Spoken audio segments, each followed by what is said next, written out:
recording. What's up, guys? Welcome. I'm your host, Dad of War. This is my co-host, Kawaii Boy Girl. Welcome to the first episode of War Table Podcast, where we like to talk about games and everything about them. What we like, what we hate, what's going on, all that jazz. But, how are you, Kawaii? Doing pretty good. Just got done streaming Three Houses not too long ago. Great game. Three Houses. And what playthrough is this for you? 6. Ridiculous. That's all I'm going to say about that. I've known Kawaii for years now. He's a very good friend of mine. Met him through my stream, twitch.tv/dadofwar. That's with a 0. Come check me out. And he is now streaming himself, so you should go check him out at twitch.tv/KawaiiBoyGirl. That's really about it. Welcome to the first episode once again. And this week, for our first podcast, we are going to do our top 10 games. Our personal top 10 favorite games. So this is all opinion. I'm not saying that this is the definitive list. He's not saying that this is the best list. I am. I knew he was going to say that. He might be saying it, but I'm not. This is just what I feel you should play. But you don't have to. If your list differs, let me know down in the comments below, and we can just discuss it there. But right now, we're discussing my list and his. He's working on getting a camera, so next time you should see his beautiful mug. As of right now, you just get this, and I apologize now. COVID's got me all fucked, so please forgive. But anyway, Kawaii, you want to start with your number 10? You want me to start? How are we doing this? I was going to throw you under the bus first. Throwing me under the bus. Alright, plain and simple, ladies and gents. Let's get the ball rolling with a classic. With a absolute classic. Might not be the first, but certainly is the best, in my opinion. Pokemon Silver. Not Soul Silver, Original Silver. Why? Easy. Why is it better than red and or blue? And if you're in Japan, green, whatever. Very, very, very simple. It is because not only did it give me another generation of Pokemon, which is a great thing, it also let me go back and enjoy the first whole damn game. Are you kidding me? They don't do that shit anymore. I wish they'd be out of fucking money. That's why they don't do it. But oh my god, I couldn't get over it as a kid. Catching Lugia, beating that Elite Four, and then being like, I guess I'm done. I guess I'll try to go. Wait, what? Wait a minute. I get to go back to Kanto? Get a new start? Dude. My 10, 11-year-old brain couldn't even fathom what the fuck was going on. I lost my ever-loving mind when I got to go back. And that is why it is my 10th favorite game. It's my favorite Pokemon, easily. Simply because of that. I can't get over how good they were to gamers back then. 2 whole campaigns? Get out of here. If Nintendo did that shit again, I would literally, I don't even know. I literally don't know what I would do. It's craziness. All hell would break loose. Whew. So, I've never actually played Gold or Silver. I had Crystal, which I think is largely the same. Yeah, it's the same. It was the yellow of that gen. I think Crystal was also the first Pokemon game that let you pick your gender. I think so. But I don't remember a lot about it. Because I'm obviously a lot younger than you by I think 7 years. I think 7. I'm 22. Yeah. Yeah, 8 years. So, I was a bit younger when I was playing Crystal compared to you. So there's a lot of I just don't remember about it. It was also a long time ago. I couldn't sit here and honestly tell you every gym leader. I couldn't even tell you who the Elite Four were either. I just remember loving the campaign as a kid, and then getting a whole nother one. Unfortunately, I don't have any Pokemon games on my list, and if I were to put one in, it'd probably be Platinum. Yeah, Platinum wasn't bad. What was it? Platinum and Pearl? Or No. Diamond, Pearl, and then Platinum, right? yeah, Like Diamond Platinum Pearl. with the third of those. Okay, yeah. They weren't bad. They weren't bad. I'd also probably throw Sword and Shield in there despite its obvious issues. They have plenty of issues, but don't worry, that's my second. Honestly, I love those games. A lot of improvements to the basic formula. Honestly, you know what? If the wild area wasn't so clogged up, it might tie for my 10th spot for Soul Silver. It's just I can't get over the wild area, like if you want to do things online, being so bad. And what makes it worse is the expansion is nothing but a giant wild area. So it's like unexcusable at this point. Like Nintendo Online's always been kind of shitty, but when you make a whole expansion that is nothing but a wild area, like everywhere you go, and supposedly that's what the also next expansion is going to be, and it's still that bad, it's going to be a big no for me, dog. You're going to have to axe that bitch right there. So, that's my 10. What's yours? My number 10. A lot of people might think this could deserve to be higher on the list. It's a really good game. It's Devil May Cry 5. Ooh, you did get me, you sly bastard. We were talking about this before we recorded, and I just couldn't put my fucking finger on what his 10 would be. And that's going to be a no for me, dog. That's upsetting. You're going to have to explain yourself on that one, sir. There's so many good games out there. It's hard to make a definitive 10 list. So, I had it up a lot higher before, then I kept going back in years, and it just kept getting pushed back and back, because there's so many other games I love. Fuck out of here. No way. No way. I'm assuming you have DMC5 higher on your list. I do. As a matter of fact, I didn't know how we were going to swing this if this type of thing came up, but his number fucking 10 is my number 6, so we're just going to discuss it. When we get to my 6, we'll just skip over and go straight to his.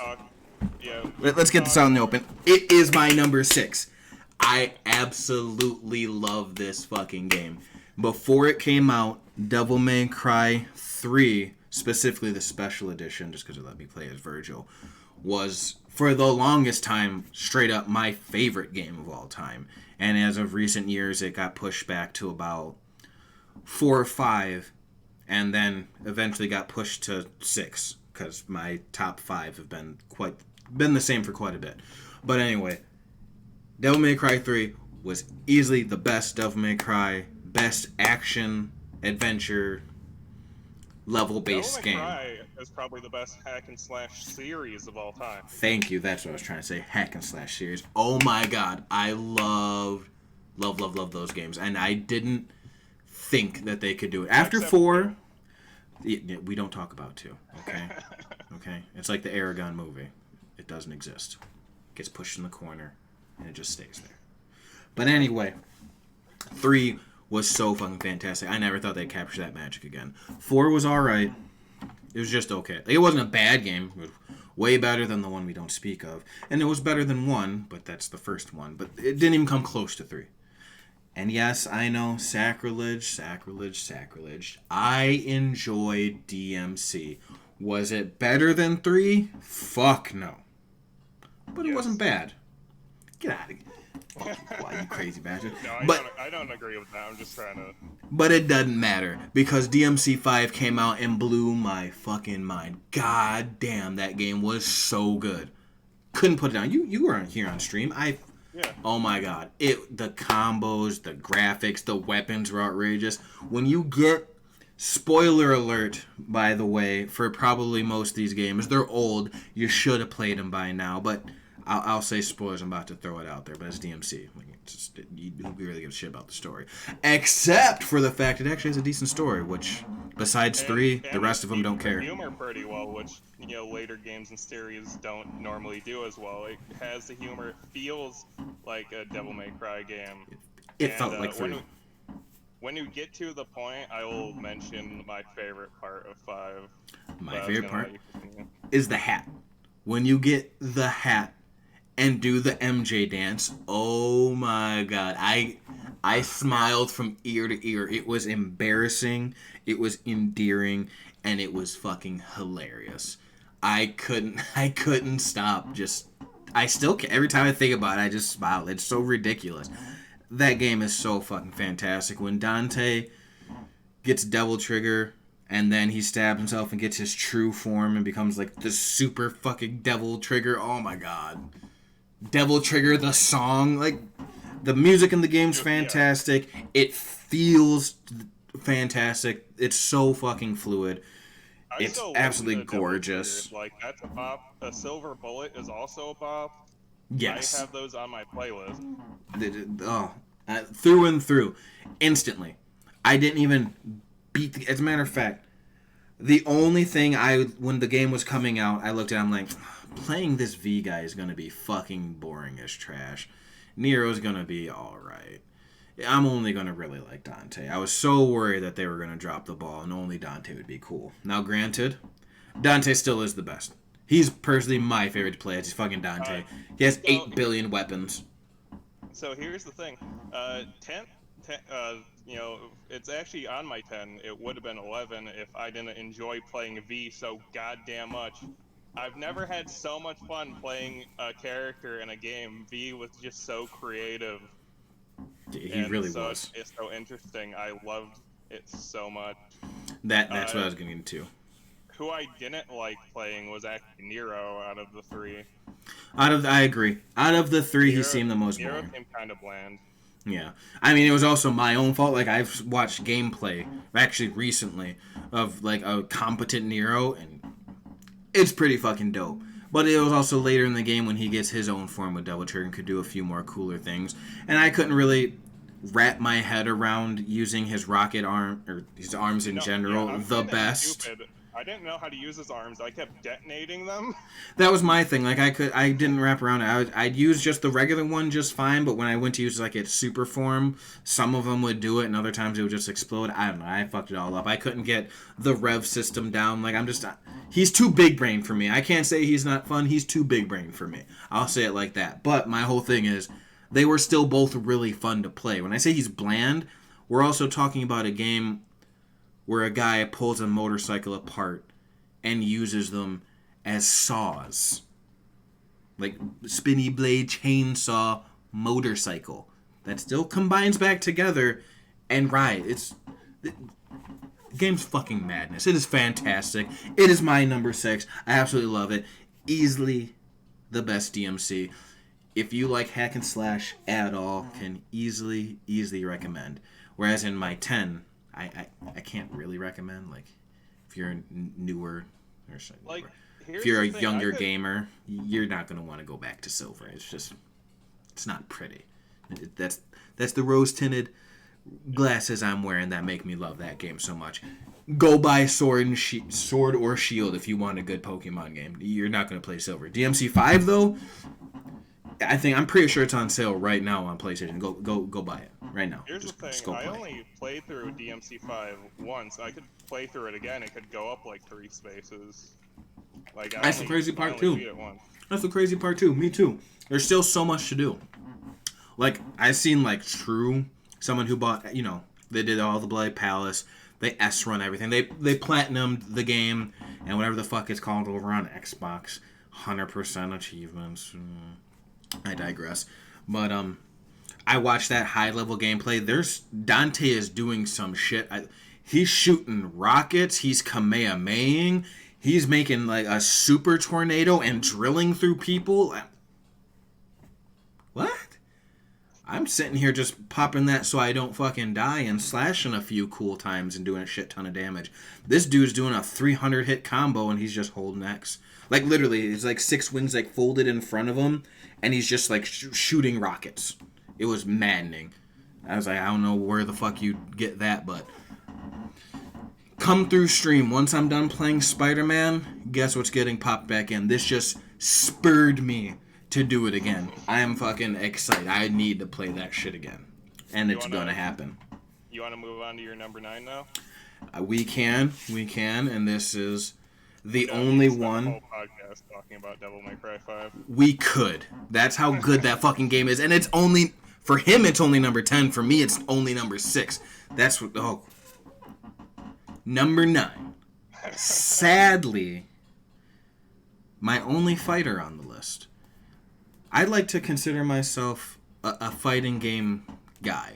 I'm not the best, but you ain't just gonna come whoop my ass unless you're a pro. Like, I'm not sitting here saying I'm gonna fuck with the pros, but in casuals, I'm not too bad. I win more than I lose. On that, my number 9 is Dragon Ball FighterZ as my definitive fighting game at the moment. Before we start and you talking about it, I just want to point out that I'm not a fighter game guy. I don't like fighting games, but I loved Fighter Z. It's such a good game. Yeah, it's super accessible. Make my list, so. That's understandable. It's accessible for newcomers. You can go through and you can literally button mash and do some spectacular looking shit. The game, for what it actually is one of the best looking games ever made. It really, just hands down is. It looks like an anime brought to life. It is absolutely gorgeous. The particle arc system works. I don't know what fucking black magic they did, but goddamn does that game look good. I can't get over that. I'm not a graphics whore. I don't care. Like, if a game's pretty cool, that makes the experience all that much better. But this, like, I literally cannot think of a way that when they do Dragon Ball FighterZ 2, because it will happen, how they could improve on it. Like, it's already perfect. It's so fucking good looking. Like, it literally looks better than Super. Dragon Ball Super, the newest edition of Dragon Ball series. The best that the original designer of the characters can do right now gets pooped on by this game. The game is just that fucking gorgeous. But besides that, as I said, it's very accessible for people. Also, the original story for the campaign's actually... It's interesting if you like Dragon Ball, and it's like, even if you haven't seen it, it's not hard to get in. Yeah, you don't have... Well, you have to know a little bit about Dragon Ball, but yeah, any Dragon Ball fan can hop in and not be worried that they're going to be completely just, who's this, who's that? Like, they don't throw anyone new minus one character, and she's put in very easily, and she makes sense. Like, it's not like she's just, here's a new character, just dropped from space, which honestly would make sense in Dragon Ball Z. I mean, that's the premise of the whole fucking show. Something drops from space, the good guys fight them. End of story. But it makes sense. It really does. She's a really cool character, Android 21. And then on this other side of it, the game is so fucking technical that you don't go into ranked. If you're a casual person, just stay out of ranked. You are not going to have fun with the game in ranked if you're not trying to learn the game systems. If you're just in there to have a good time, press square and triangle a whole bunch and do a Kamehameha that blows up the planet, you're going to have a great time. You go to ranked, you will literally get TOD'd. And for you people who don't know what the fuck that is because you don't play fighting games, that is touch of death. You can literally get touched one time and your character is gone. Another thing I really like about... Nope, go ahead. I've seen some fucking 80% HP combos and shit. Like... Yeah, it's nasty. It's nasty. It's real nasty. And it's a tag team fighter, so like your Marvel vs. Capcom. That's the easiest comparison you can make to it. So it's 3v3. Each character has 1 bar of health, and once all 3 characters lose their health, whoever has the health wins. Like any other fighting game. With assists, supers, like it's a fighting game. If you are a gamer, you know what a fighting game is, and this is my favorite variant of said fighting game. Now, this might change here soon, because literally just today, I bought Power Rangers Battle for the Grid. I really only got to mess around with for about 20 minutes, so maybe next week I'll come back and that'll be part of a segment we will do next week of what you've been playing. After we get this out of the way, that'll be our kind of segue into the topic of whatever that week is going to be. And, just it's our first episode, so where the fuck would I start with that? On the topic of fighting games real quick, I'm assuming since you said that's your only fighting game on the list, where would MK11 rank? Is that like in your top 15? That was my hard thing. I knew for a fact I had to put a fighter, because let me backtrack a little bit. The reason why I say I'm a fighting game guy is because the very first video game I ever played was Killer Instinct on a Super Nintendo. It came with said Super Nintendo. So that's like what brought me into this realm. I was never fucking good at it at all. But that's why I like fighting games. Yada yada. So back to that. It was really hard between this and MK11. Now a lot of people will say that MKX is the better game. And that's up for debate. Personally, I like 11. I like the whole slow down. I didn't like the whole run mechanic. I thought it was too fast of a game. Now, granted, I also think MK11 is too slow. Honestly, I don't think it would be in my top 15. As much as I absolutely love Mortal Kombat, that style of game, the 2D, slow, methodical, not super combo heavy oriented, but can be. Basically, NetherRealm style games, I would have to go with Injustice 2. I think Injustice 2 would break my top 15. And Injustice 2 was the perfect speed, I think. Yes, that's my thing. I think it wasn't too fast, it wasn't too slow, it's right in the middle. I'm really hoping that they keep it at that pace because, knock on wood, Injustice 3 will be coming, and hopefully that will kick Dragon Ball out of its spot, and it might be able to break into my top 10, depending on who they throw in there. Because I really did love Injustice 2. And I really love Mortal Kombat 11. I have the fucking collector's edition up there. I mean, obviously I pre-ordered that before the game came out, so I had no idea whether I'd like it or not. But still, I do very much enjoy Mortal Kombat. It actually really saddens me that it didn't break my top 10, but Fighters is just overall a better package. Which is saying something because, honestly, MK11 has a way better story. I'm not going to sit here and tell you that Dragon Ball Fighters' story is better, but everything else, music, personally, just because of my history, characters, the way the game feels, Dragon Ball, for me, is just the better game. So, honestly, no, I don't think 11 would break my top 15, but I think Injustice 2 would. If I really sat down, pen to pad, and did it, I think Injustice 2 would be the next fighter to break my big list. But, what's your number 9? So my number 9, keeping in the theme of anime, my number 9 is Sword Art Online Fatal Bullet. I knew a Sword Art would pop up eventually. Had to. So, it's a third-person action role-playing game, and the one thing, unlike the other Sword Art Online games, which I don't like, in the other Sword Art Online games, you can make your own character, but you're just a stand-in for Kirito. This is the first one that lets you be your own original character, and lets you use guns. And I love some fucking guns. Very well. I've never played a Sword Art Online, so I have absolutely no opinion to tell you if you're wrong or not. Yeah. Which is why my list is the correct one. Ah, yes, of course. Of course. So what are we talking here? You said third-person action RPG, or are we talking Kingdom Hearts or Final Fantasy X? Or, closer probably at this point, 15. Well, yeah, I guess Kingdom Hearts. Because of what Final Fantasy 15 is. Well, it's kind of like you go through there's like certain maps you go through, there's dungeons, you just shoot shit. It's just kind of dumb, mindless, fun, and just, I'd say the setup's more closely to something like a looter shooter in a way, because you kill stuff, you get new weapons. Okay. I get that, yeah. Instead of leveling up. Sword Art, the style, it takes place in a virtual reality MMORPG. So just, imagine something like that, because that's kind of how it plays like. Okay, so, I'm going to piss a lot of people off by saying this, because whatever. A more interactive WoW. That's what the game is, based off of. It's a Japanese MMO. like WoW, Yeah. but in this version, instead of it being an actual MMO where you point, click, do spell, I you're was gonna smashing say, squares, slash people's faces off.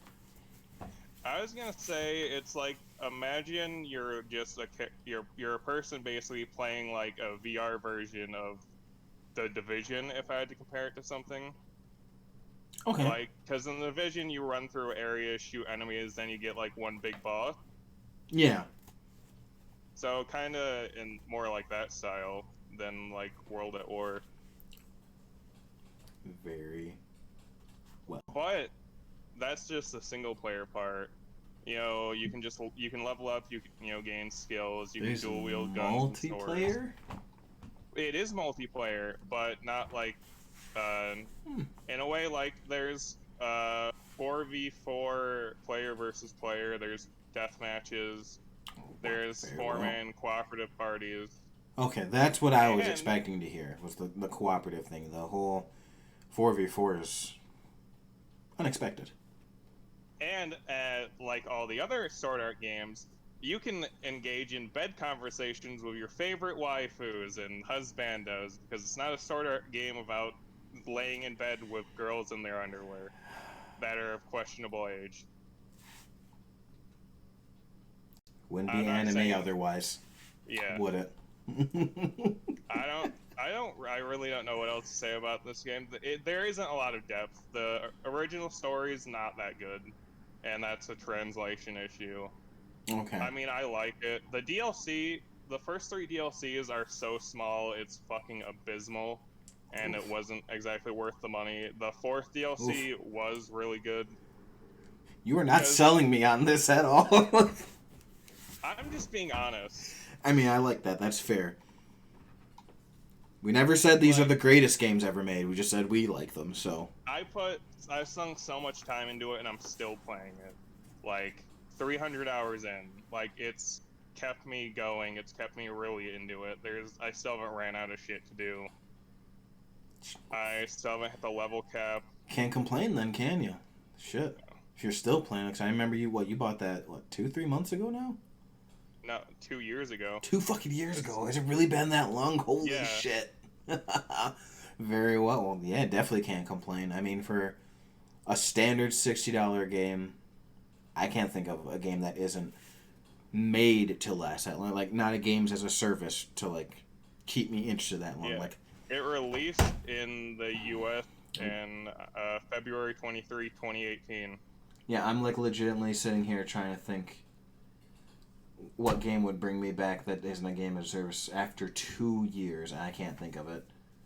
That would keep me continually playing, because you don't just, like, go through and play the story for a bit. Like, you just go in and play a few missions and, go about, your life. Dude, I would go in, I grind dungeons for, like, hours and Go ahead, continue. I just noticed something on my end. I'll get to it here in a second. But yeah, I don't really know what else to say about the game.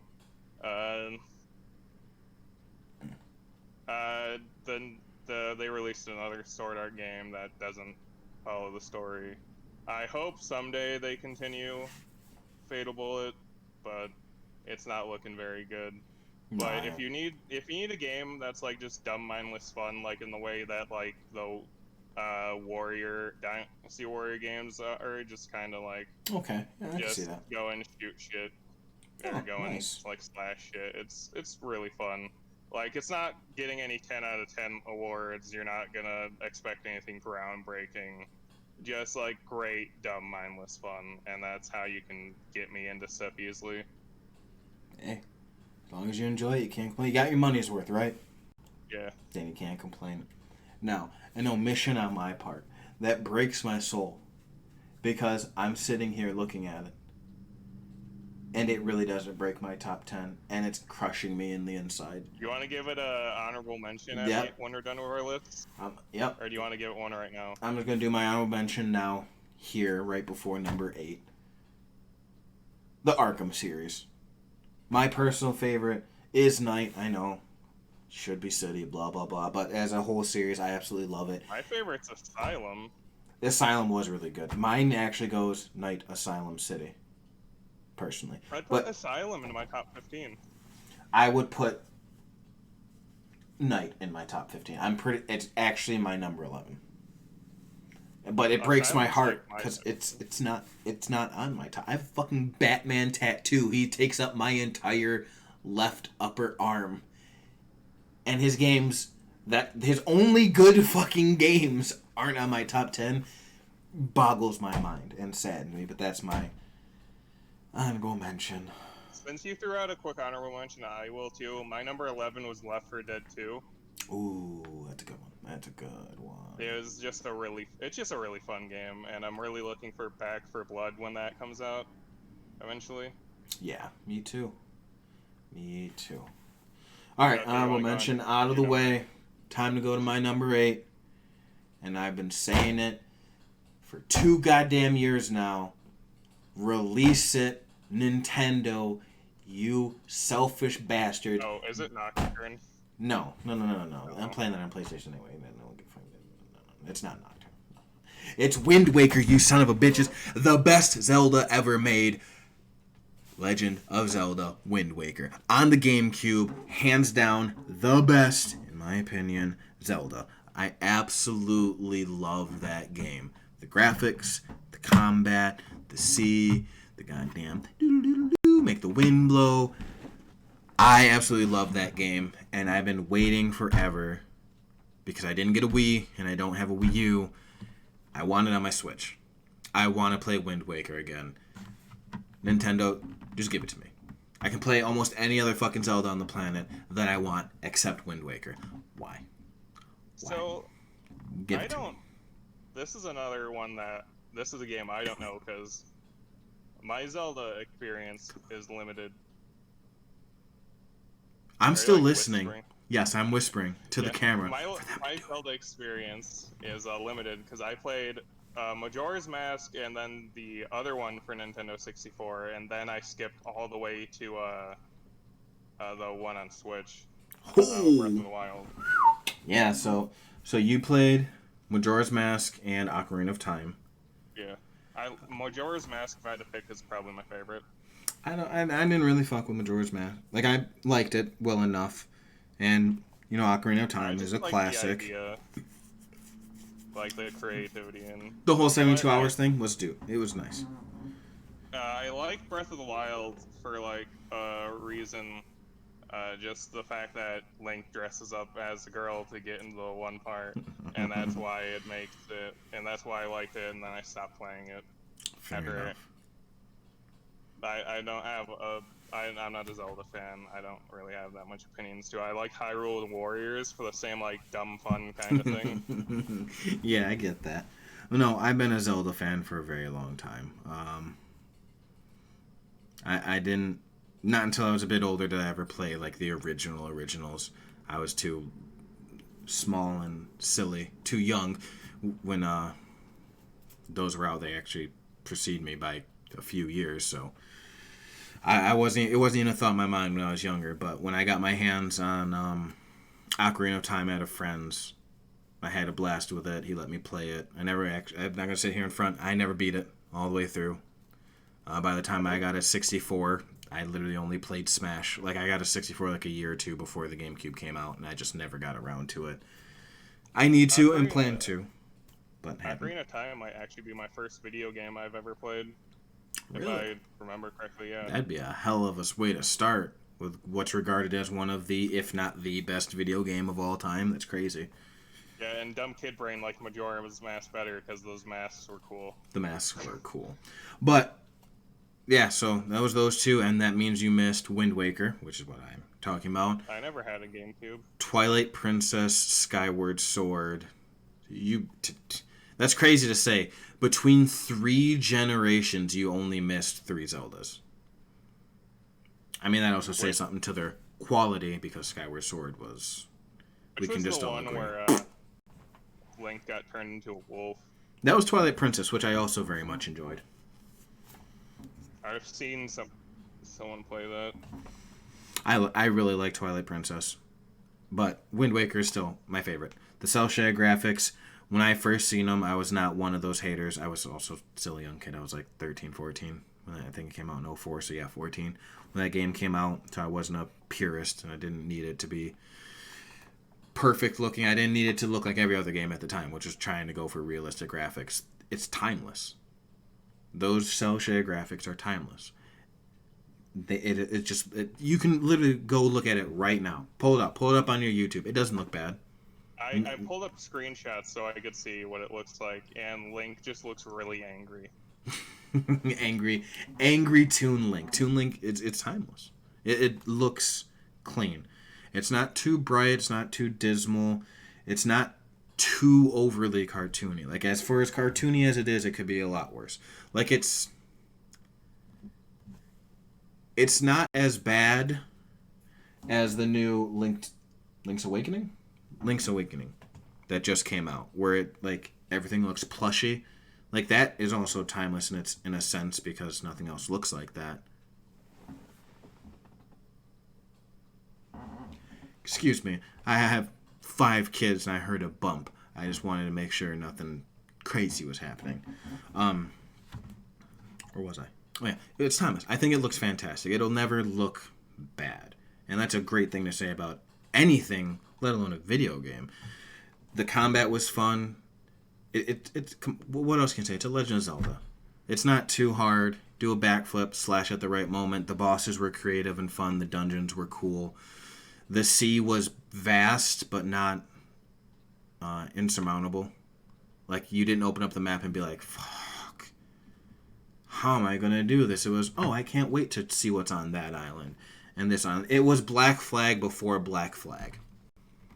Everyone touts that Assassin's Creed 4 Black Flag changed how boat mechanics and going throughout a world with a bunch of water would be, and totally forget that Legends of the Wind Waker did the exact fucking same thing, minus the fact you can't shoot a cannon. Did Wind Waker have sea shanties?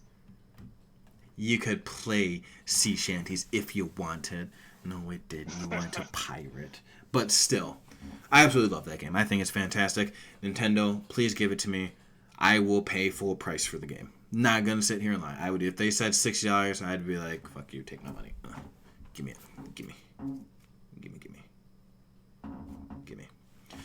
So, what's your 8? My number 8 is South Park: The Fractured Butthole. All right.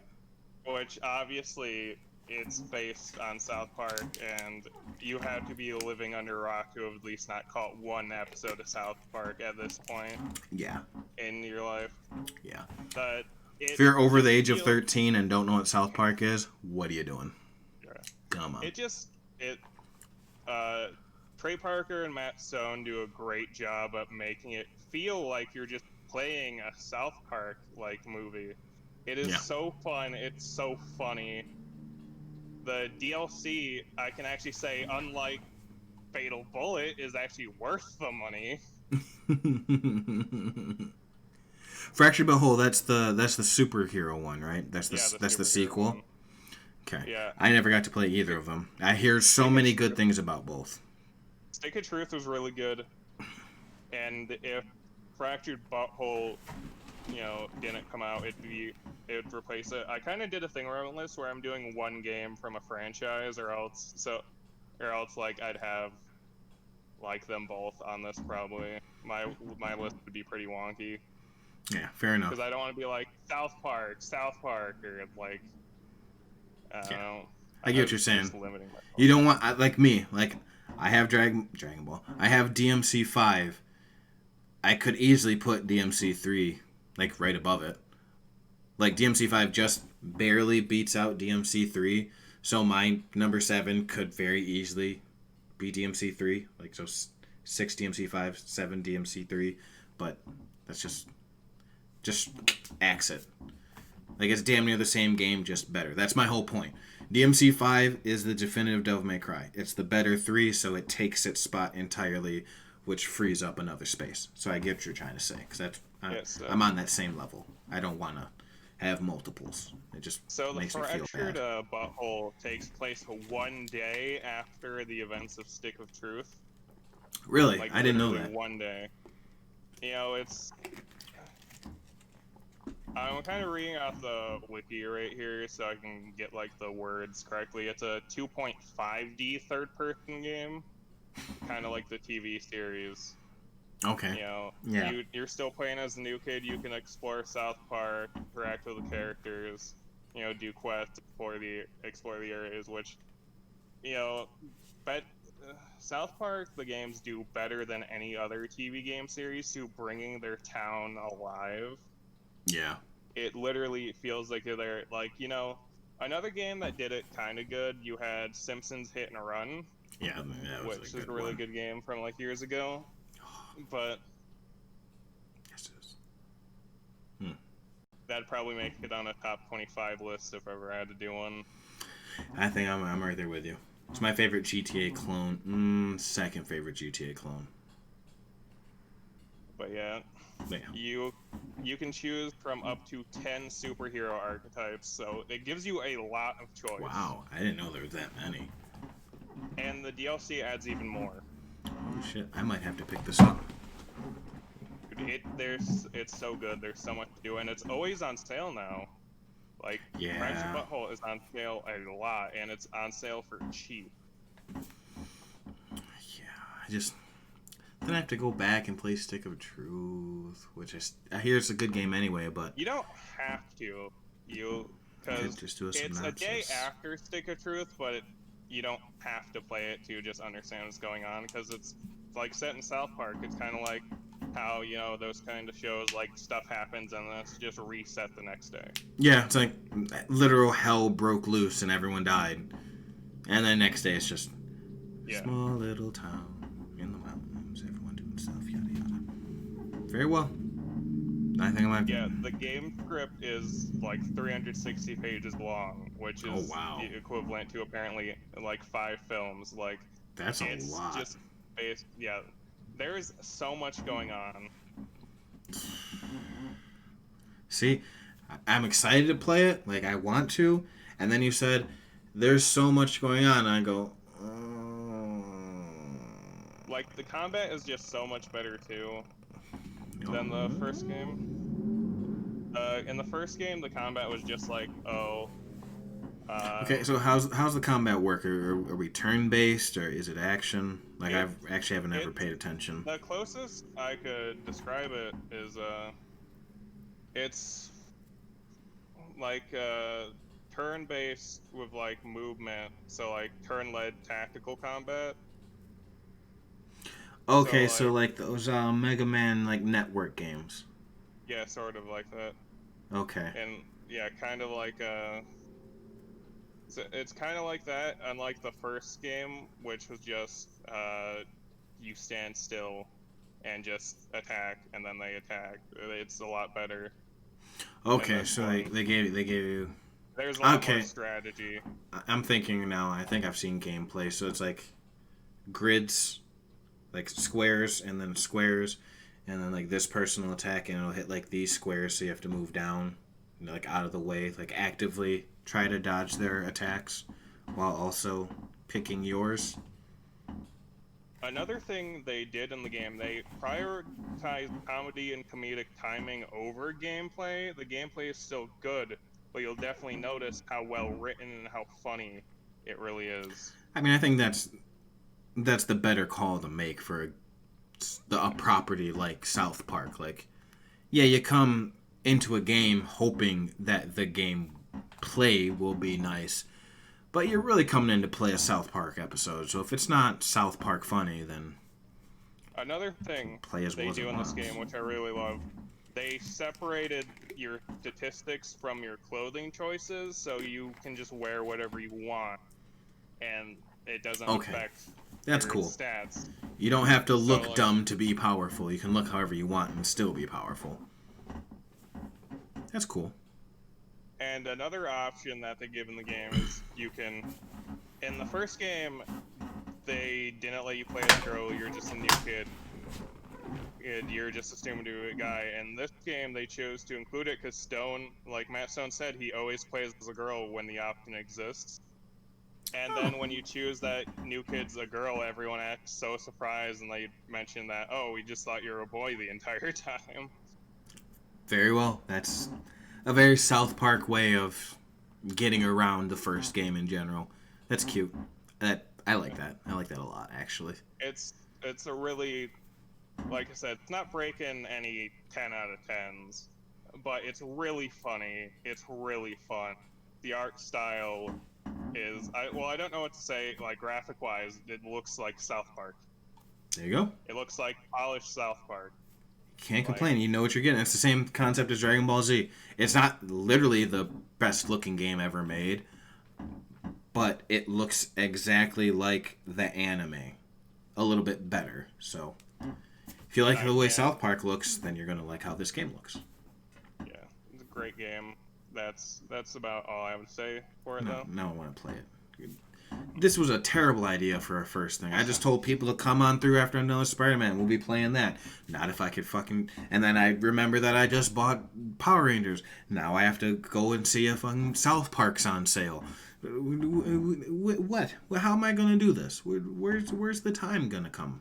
And then there's still Cyberpunk coming out. And there's still Cyberpunk and the new consoles. And I have 5 children and a beautiful wife.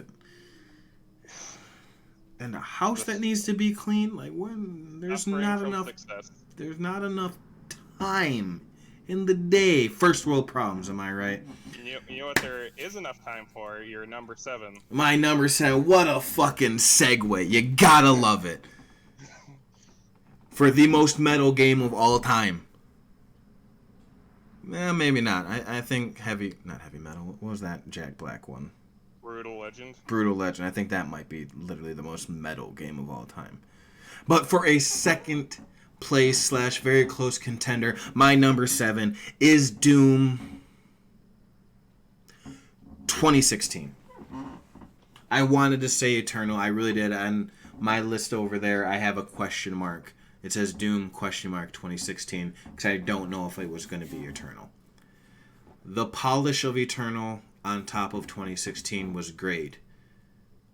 But like so many other people say, it really was just more 16, and then they added literally a single thing that killed the entire flow of the game, but that's for another discussion.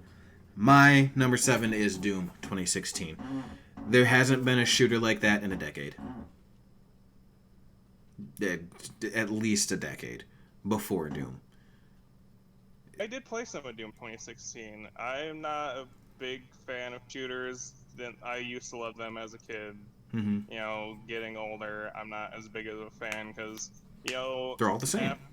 I realized, like, especially like one thing I've noticed after I gotten out of my teens, now that I'm 22, my reflexes have already dulled a bit. Like when I'm playing those kind of games. Yeah. Like I used to be like high on top of that shit. I felt like a COD pro with fucking Adderall. Fair enough. But Doom, as I said, there was nothing like it. Everything, it was all Call of Duty. It was Call of Duty and fucking Battlefield. And either Modern Warfare or Past Warfare. Sorry, I lost track right there. It is all either shit I already did. Like, I've shot the real modern guns. I was in the military, so that doesn't really hold a big appeal to me. And we did World War I and II so many damn times that it just... Who gave a shit anymore? Doom came out of nowhere, back to the original fucking first-person shooter of the 90s. No reloads, damn near infinite ammo, rip and tear. Literally the motto, rip and tear. You stop moving, you die. In Call of Duty campaigns, you gotta stop, you gotta duck behind cover, gotta wait for the grenade to roll past and blow up. You pop out, shoot a few dudes, get back in cover, pop out, throw a grenade.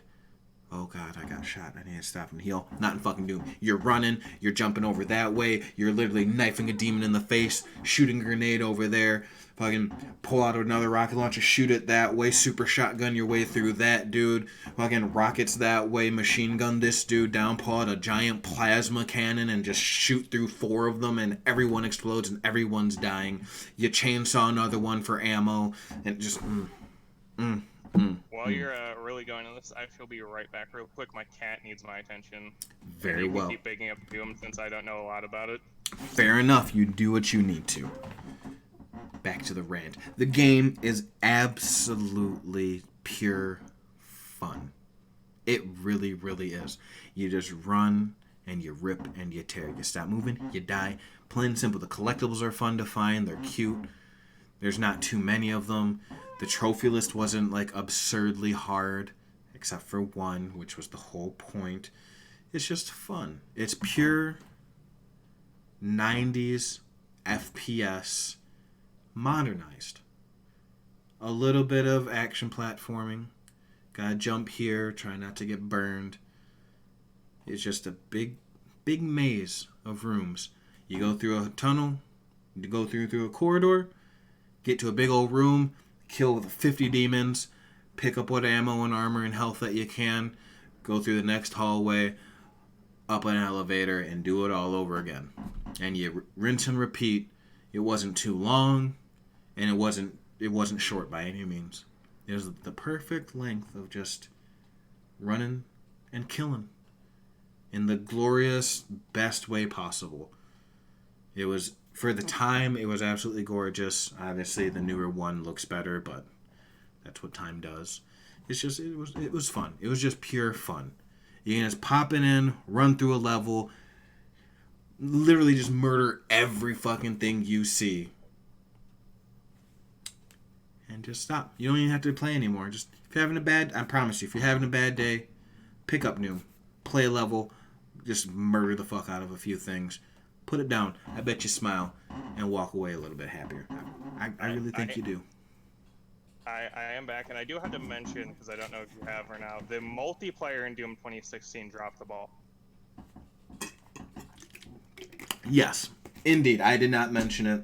That is the big stain and greatest achievement of Doom Eternal. It was Doom's multiplayer. It was Halo. It was Halo with like a demon that you could become every once in a while. It was just, it was okay. It wasn't terrible. It's just, for what the campaign meant, how, as I just said earlier, everything was like trying to be Call of Duty campaign and everything. And Doom's campaign was like, fuck that, no, we're going back. We're going back to just brutal, unstoppable monster of a character. You are the demon. And then the multiplayer came out. It's like, oh, you're Master Chief. And you're going up against more Master Chiefs.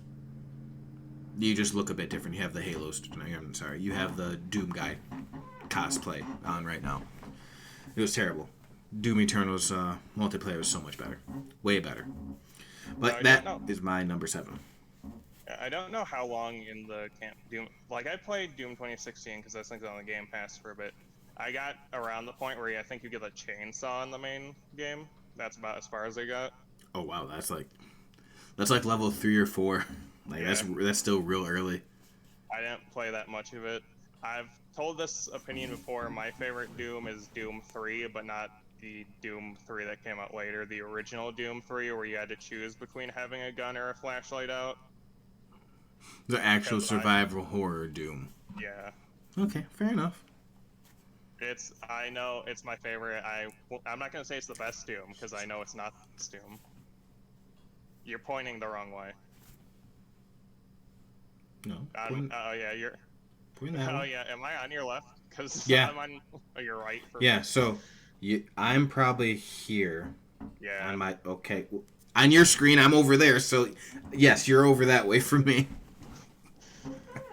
It just looked confusing for me for a second. Okay. Fair enough. Fair enough. Anything else you want to big up for Doom? No. If you can catch it on sale and you haven't played it, I'd highly recommend it. Also, get Eternal as well. Oh yeah, Eternal is also a fantastic game. It's just I like 2016 just edges it out just a tad bit for reasons I think I'll go into in another segment I'm working on for a future podcast. So stay tuned. Kind of mini honorable mention for Doom Eternal. Basically. What's your number 7? Let me just pull it up real quick. But while I'm pulling it up, my number 7 is the Star Wars Knights of the Old Republic, the BioWare one, not the Obsidian one, which is 2. One of the One of Okay. one of the first games I played as a child, well, that I'm like old enough to like really remember, like original Xbox time is when I was cognitive enough to have Mm, all those memories.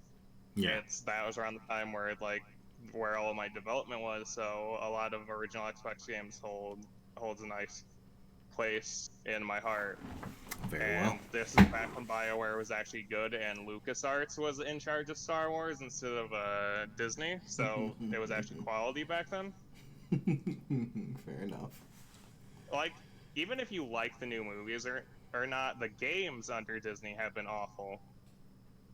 All except for literally the most recent one, in my opinion. Also, I liked Fallen Order. Fallen Order. Yeah. Is Other that than on your that, list? no, it is not on my top 10. Okay, No, let's give it a mini honorable mention because it is very good, but no, yeah. not on my top 10. Go play Fallen Order. This is a big black mark on my gaming record and my Star Wars fandom record. You haven't I played them? have not played Knights of the Old Republic 1 or 2 because I had an Xbox for all of like 6 months before You have. You before still the have an 360. Xbox One. I can like mail you the discs so you can borrow them. I need to. I think they're on Game Pass. I really could Yeah. just get a month of Game Pass and play it. It's just They're also on Steam, and you don't need a good computer to run them. same fucking concept right there. There's too many other things to do. Where the fuck am I gonna find the time? That and the Xbox has been relegated to nothing but a streaming box. Yeah, they're also on Steam, and you can run Knights of the Old Republic and Knights of the Old Republic 2 on a potato. It came out in like 2003. Yeah. Phones definitely can need fucking to run it now. I should see if it's on fucking Apple. It's on Google Play. Oh my god. Oh, if it's on iOS, I might just play it on my phone. Just for I wouldn't shits and recommend giggles. playing fucking games on your phone. I shouldn't, but I kind of want to just to see if I 'Cause could. it feels like it ruins the experience. Probably. But anyway, I know all about them. I know the whole. Yeah. Do I know the twist of the first one? Is that where? It's 2003. I'll spoil it. You're the bad guy. So that is number one, where you're Revan, Revan. yeah. Or You're Revan. Revan. Yeah, okay. So yeah, I knew that. I just couldn't remember if it was the first or second game, because as I said, I played neither. The one of thing them. that annoys me, they don't even like. I didn't. It was a surprise to me because I was a dumb, stupid child. But now I go back and play. I was like, wow, they made this shit so fucking obvious. But yeah. Of course they did. No one expects it. Knights of the Old Republic is basically it's an RPG game, and it's an old RPG game. So like when they're actually RPG games, and it was made by BioWare when BioWare was actually making good games, unlike Anthem. I already forgot what the fuck that one game was called. Anthem. Yeah, Anthem. Oh, poor. And Andromeda. Oh. Last good game they made was Inquisition. I In my opinion. wouldn't even say Inquisition was that good. Fair. Fair enough. It's just the last one they put that wasn't completely jank broke bullshit. Yeah. Well, you know what? But- I'll rephrase that. Anthem ran just fine for the 10 minutes of content that they gave you to run. Like, what I don't like a lot of Star Wars stuff. What I liked about Knights of the Old Republic is it's 4,000 years before the rise of the Galactic Empire. Like, way back. That's a long Like- time. Yeah. Way back in time. It's like, it's still, like, very spacey and stuff, but, like, just to see what it was before, like, the planets like Tatooine and Kashyyyk and, all those one planets that you're like, oh, I remember those from the movies, and seeing just how different they were that long ago. Yeah, it's a Yeah, long like- fucking time. That's like a stretch of time that's like unfathomable. The fact that you could even see, like, know what that planet was, it's kind of weird. Like, it should look nothing alike, like not even a little bit. They kind of do, at least in the screenshots I'm looking at. Tatooine looks about the same because all that planet is sand. Yeah, but you know they did what they could with 2003 tech and everything. But it's a black mark, and I need to at some point go back and play it whenever life doesn't poop all over me, or time I should say. Life's fine, just not enough time. I haven't played it in a while. You can probably just assume the game doesn't hold up in any respect. I mean, there's probably mod for that if you play it on PC. It doesn't look great anymore. It doesn't like. As a matter of fact, wasn't the rumor that they were redoing it? I don't know. I actually pay for it. I think on a Kind of Funny Games Daily, I think there is a rumor starting up that I don't know if it's actually BioWare, but someone was going to remake the original Knights of the Old Republic and like do it like the new Crash and Spyro remakes and the new Demon Souls coming out. Like just keep everything the same, just take a little bit of the jank away so it plays a bit better and make it pretty. Which, now that I say that, I mean, maybe I should just hold out a little bit and see if that's actually a real thing. In fact, I might just fucking Google it. But yeah, I'll Google it after we get past. Oh no! Guess what? We go straight to your number 6. So whenever you're done talking about Old Republic, just tell me what your number 6 is, because my number 6 was Devil May Cry 5. Yeah. Haha. Back to you. Another thing, this is BioWare is one of the first companies to actually do the companion system and do it really well. Yeah. Though outside of combat in their games, your companions will actually talk to each other or you, and it'll sometimes unlock other quests, and it makes, while it might get annoying eventually after that stuff, like you'll run out and it'll repeat. That might get annoying, but like hearing those for the first time makes them actually feel like real people instead of just like cardboard stand-ins. Like, oh, This guy's just a knight and he's in my party, or this guy's just a paladin and he's in my party. Yeah, that's where they started, was with Knights of the Old Republic. Like, that bled over really well into... Like, everyone wants to talk about Mass Effect 2 and how those side missions changed side mission for side characters throughout all of gaming. Well, they were doing that way back in KOTOR, so... Also... my favorite thing that this game does that a lot of RPGs seem to fucking forget about is when people talk to you, you get a list of responses instead of 2 or 3. Like, yes, it's like you get a fucking list, and the list is like changes based on gender or skill, and there's the alignment system too. But now in RPGs, it's like one or the other. Like, you want to be nice, you want to be mean. Back in the day, someone could just talk to you and you could be like, "Oi, you're a dick." But now it's just like yes, no, yes, and yes. But sometimes you get a maybe. Yeah, in different way. It also had a fucking card game in it that was basically just blackjack. That was really fun. Yeah, it's called Puzzock, and it's basically you hit 21. But with extra steps. Please stop saying games that I want to play.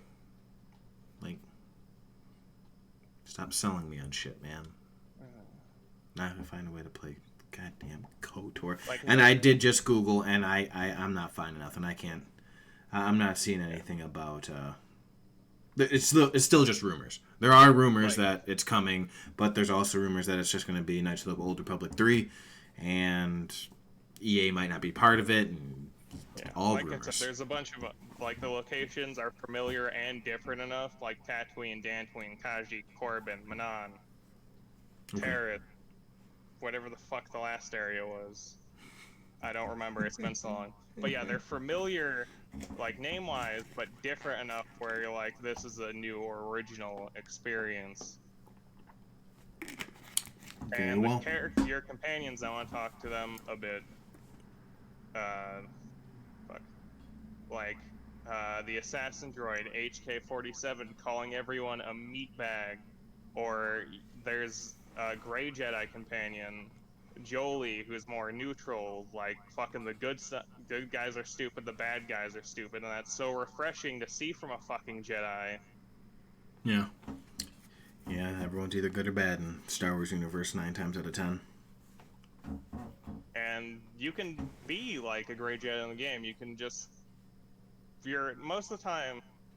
The only problem is it's a BioWare game, which means you're gonna have very obvious, over-exaggerated good guy choice and very over-exaggerated bad guy choice, Oh, and yeah. no real in between. Because it's BioWare, that's their thing. Yeah, gotta have Paragon and Renegade. Gotta. Fun fact, you know Dragon Age, right? You know how their Dragon Age, the place is called Thetis? You know what that stands for? No.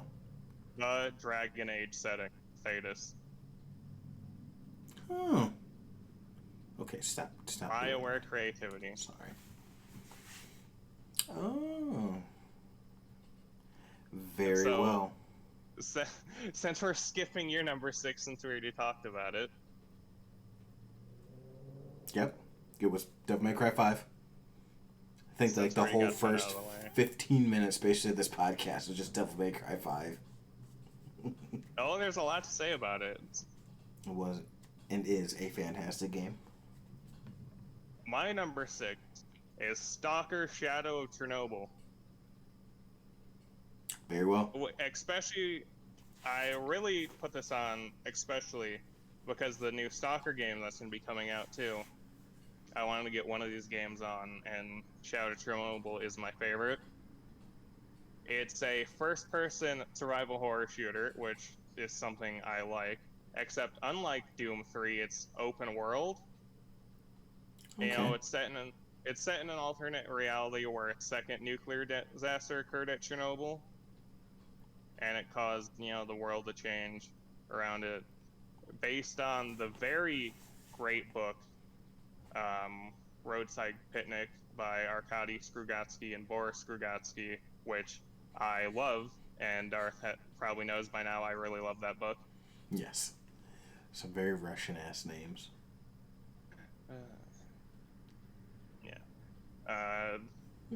The player in the game, you know, you're a nameless character. You have amnesia, and you're trying to find and kill someone named Strelok. Just like the last game, turns out you're Strelok. Isn't that fun? You're the bad guy again. There's the theme. Very well. So is it anything like I've never seen gameplay? I've never really heard about it until you've told me, but just I still know very little for it. So for people to get some type of context, because more popular games, is it kind of like the Metro series? It's more open. You could Like an compare it to open world series, Metro. except it doesn't take place like 100% underground, and it's open world. Okay. Where the Metro games are more linear with some open segments. Like, Stalker is open world with a bunch of open areas, and you're going to point A to point B, but you can still go to other areas. While Metro is point A to point B to point A to point B to point A to point B. Okay, that makes more sense. Okay, very well. Yeah, I have, once again, never played it. No opinion. Like, I'm not the biggest survival horror guy, so an area that's based on the real life Chernobyl exclusion zone, which, if you know anything about Chernobyl, is like pretty fucking cool. I mean, the meltdown is cool, but you know what I mean. Yes. The aftermath is it's been just amazing to watch. If it's terrible as to say, just like how life can come back from something so devastating. Like there's still plants and shit there. Like there's animals that live there and that aren't 80-foot tall rats with bug hands. Like, it's crazy. But yeah, but unlike a lot, not like most first-person survival horror games, it actually has a lot of RPG elements too. Like, you don't gain abilities or like stats, sort of, but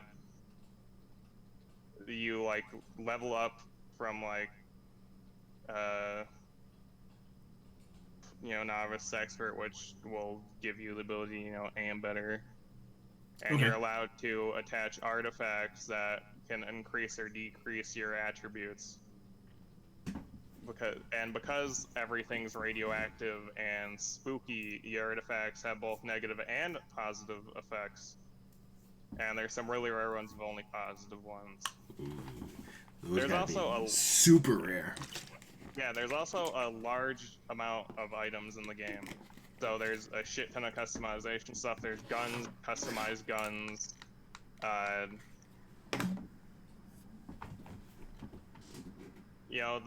there isn't a lot of conversation stuff. It's extremely limited. It's like just basic quest stuff, like talk to this person, ask about the area, ask about the quest, go kill some shit, come back. Okay. So it's like Simple stuff. The zone is like, yeah, you can continue. I was just gonna ask. So it sounds a little bit like Fallout to me, In like a way, which isn't a bad thing. Fallout's one of the most beloved series on the planet. It's just that's what it's coming off a little bit to me. I'm thinking of. I mean, if I'd say Fallout with everything, I think a Stalker is better than Fallout, except the story. Gunplay Okay. is better. The feel is better. The sound is better. The soundtrack is better. Okay. And like That's appealing to me. That's what keeps me from Fallout. Like I like the stories; they've always intrigued me, but I can't. It's such a trog to get through those fucking games. Now you just sold me. I want to play. I want to try the Stalker. If it's a better playing Fallout, it sounds like it's my type of game. the downsides, which I'll get into it later, bugs. I was gonna continue world building because I really love Stalker. The zone is really large. It has wilderness, heavily armored, guarded military bases, human settlements. But it's not like a true open world. It's more 18 different maps separated by loading screens, but each map is pretty big. Okay, let's. Which, for the time it came out, which was 2007, that's kind of what they Oh had to wow, do. yeah, you don't find nothing open like that. Not that ran perfectly well. So, yeah, if a game's that old, yeah, that can't. But yeah, It's to it be has expected. mutated humans, uh, dogs, boars, crows. There's wildlife that feels lived in, That's and like the impressive. art event, the AI, they like is actually very developed for an old game, and the animals will act like realistically, like they'll fight over food and like pack mentality stuff. Oh wow, that's cool. That's really impressive for a game that old. Yeah. Like, it's terrible to say because 2007 really wasn't that long ago. But in terms of like technology and gaming, that is forever ago. It's 13 Then years. yeah. Then in the zone, there's like a lot of anomalies. Like you could be walking around and you could just see like an area that's blocked off because like an anomaly is just like lightning striking down, and you have to like think of a way to get around it or get through there. And there's some anomalies that just like shoot fire. That sounds fucking terrible. uh, and most anomalies you can tell they'll produce visible like air or light distortions, and you'll have like an unlimited amount of bolts which you can kind of throw to figure out like how to trigger the anomalies, how far the anomalies go. Like Wow. I remember I had my trusty AK and I was walking around and I saw an enemy walk into an anomaly and it literally like lifted him up in the air and ripped all his limbs off. And that was like within my first hour. I'm go that way. You can keep all There's that. there's no vehicles in the game. You're just walking around, which might get tedious in like the big open world. But There's it's there's a 2007. there's radioactive stuff. Obviously, there's a meter. Funnily enough, you can get rid of it by drinking vodka. You can get rid of your rate. of your radiation poisoning by drinking vodka? Yeah, it's a very Russian game.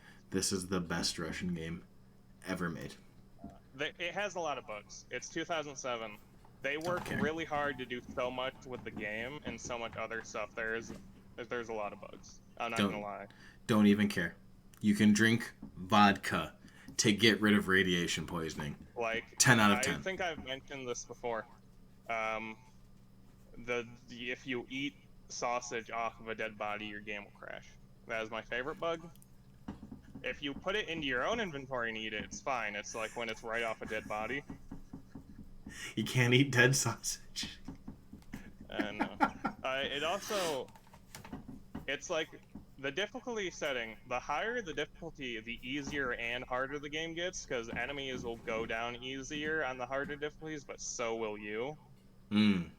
Okay. That's my type of difficulties that I On like. the easier difficulty, people will be more bullet spongy, and so will you. The guns will also, like, every now and then, because your guns will have health, which you'll have to repair them kind of in a way to follow, and your guns will jam. You don't want, like, kind of more realistically, if you have a pistol, you don't want to, like, fucking hair trigger that shit, because it's gonna cause problems. Yeah. You're gonna pull that. So it does that. So you have to be, like, pretty careful with that too.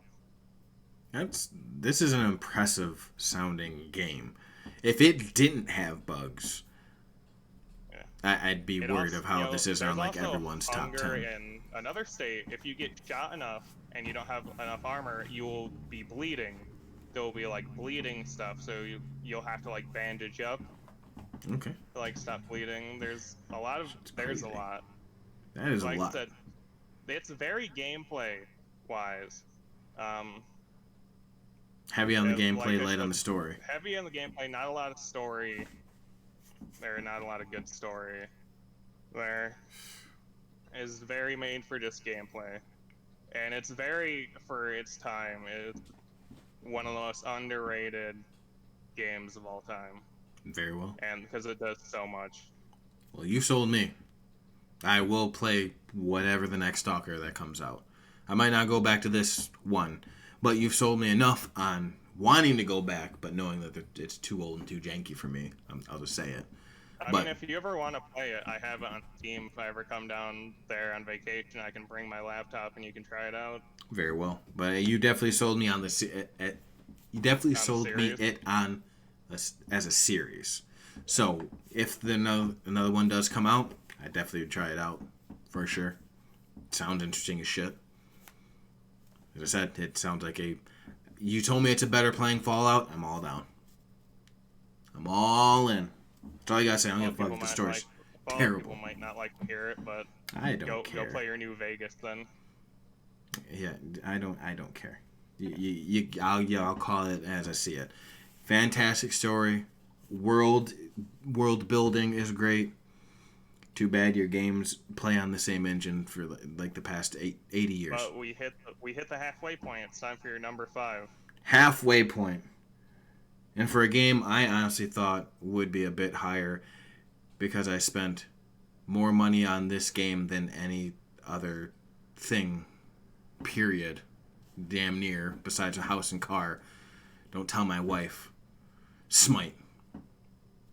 Number 5 is Smite. I didn't think to put Smite on mine because it's just a multiplayer game. I didn't think about it for a long time. And then I actually sat down before we started recording and really thought about it. I'm like, there's just no way I can't play Smite. There's no way I can't put Smite on this list. I have been consistently playing Smite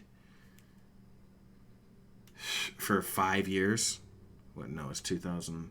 It's 2020. I've been playing this game for 6 years. Straight. Yeah, granted, I might not play it for I might burn myself out and not play for a month or two. But I come back to it. And then I'm playing again. It's not like, I booted it up 3 times in 2017, so whatever. No, I played it in 2017. We're talking thousands of hours I've legit never feel played a bad. game like this. Dude, I But fucking this hard. shafted Smite so hard. I actually feel bad. No, don't worry. Like, there's so many other games. It's hard to think about because it really is literally just that. It was when I really sat and it really came down to the fact I spent so much fucking money on it for skins. But just besides that, like, it's a game I can just pick up and play. Like, the longest I would play, like, the longest game I ever had was like an hour and 10 minutes. And that was absurdly long. More often than not, your games range from 30 to 10 50. 10 to 50 minutes. And that's if you're playing Conquest. A Joust game, the earliest you can surrender unless someone DCs in this game. As a matter of fact, let's backtrack. Let me backtrack and spill it out for you. Smite is a MOBA. Okay? Think League of Legends, think Dota. That is Smite. Now its twist is it's third person over the shoulder camera. So it's a third person shooter instead of top down. It's not asymmetrical. It's over the shoulder. Now, other than that, it's the exact same, but better in my opinion. What I like about Smite so much more, besides the angle, is the fact that there are more than 2 modes. If you played League or Dota, I can't even speak to Dota because I really don't know much outside of their main mode. They might have more, I'm not sure. But anyway, you either play 3-lane, in Smite it's called Conquest, you're 3-lane with a jungle. Or you play what my friend tells me is called ARAM, all mid, all random, all mid. So 1 lane, random characters. Well, Smite has both of those, but it also has Joust, which is one main lane with jungle on each side, a small one. And then it also has Clash, which is 2 main lanes with a little bit of jungle. And then that's 5. Okay, I'm sorry. Joust is 3v3, 1 lane. Clash is 5v5, 2 lane. And then there's also another mode called Siege, which is 2 lane 4v4 with a massive jungle in the middle and a mechanic of a big minion can come through and help you push. So there's just, once you play a game mode enough, I'm sorry, that's not even it. You also have Arena, which is literally what you think of. That's the best one, just to go in and make a terrible build and see what you can do with it, because it's an all-out brawl fest. 5v5, leave your fountain and just meet in the middle and beat the shit out of each other. Whoever comes out on top is whoever's playing better at that time. So I'd like to add, it also has, if you don't feel any of those, it also has modes of the day, which are random fun game modes. You know, I've been playing it for so long and don't touch so many of them for so long that I always forget. That's true. Sometimes it's Conquest where you get to pick whatever god you want and you have infinite cooldowns. So you're literally just spamming all of your abilities. Everyone's dying 30 seconds into the game. It's ridiculous. Other times it's all random, all assault, but it's infinite cooldowns. Or it's a special, there's literally only 2 people on, it's 2v2 Conquest. But you start with 100,000 gold so you can build whatever you want, but still start at a lower level. And sometimes it's reverse of that. There's so much, and as you just said, it changes day to day for that. And another thing that very much the biggest thing that drew me into this game outside of my friend saying, hey, you should play this, I think you would like it, is the fact that Smite is Smite, Battleground of the Gods. So obviously, if this is a religion for you, I apologize. I don't mean to sound ignorant or rude, but it's a bunch of mythologies. So you have Hinduism, Mayan, Greek, Roman, Chinese, Japanese, now Arthurian, Voodoo. I forget there's now Cthulhu, so there's Lovecraftian. There's Lovecraftian, and then they just Ulleran, an African religion, but I can't remember what it's called. Because Chernobog is his own too. Yeah, he's Slavic. There's Norse, of course, you know. So it's all gods and monsters. You got Odin, you got Thor, you have Anubis, you have Nuwa, you have Artemis, Bellona, the Roman god of war, Ares, Poseidon. Then you go into Japan, you have Tsukuyomi, Amaterasu. Like, the list goes on and on. Scylla, Kuzenbo. Kuzenbo. They're damn near name a god and or a monster that you can think of, and they're probably in it. Medusa. Not added, it's gonna be added eventually. Yeah, they have Cthulhu now. Like, it's maddening. I think they're at 120 gods. They have King Arthur and Merlin. Like, I got into it. I'm a big mythology guy. My boy. I played Heroes of the Storm. He's like, if you like Heroes of the Storm, I really think you'd like this. I'm not a big PC guy, so I never really messed with it. It finally came to console, and I played it on PS4. And honestly, at first, I'm like, it's whatever. I don't like it. I didn't touch it again for like 4 months. And then I ran out of shit to play, and I'm like, you know what? It was free, right? How about I re-download and see what it's about? And the big thing is, unlike... Here's another thing to sell. I'm going to sell you on it because I love the game and I want more people to play it, all right? You can get it free. It's a free download. But you're only going to get 5 characters a week to try out. That's your free rotation. But you can catch it on sale a bunch of times too, so honestly... Wait till you can get it on half off. $30 will get you the Ultimate God Pack. That will get you all 100 and whatever gods there are now. But here's the kicker. And forever. That's what really drew me in to making me buy the God Pack. It's not just you get 15 right now and then you work a little bit and you can unlock. No, you get fucking everybody.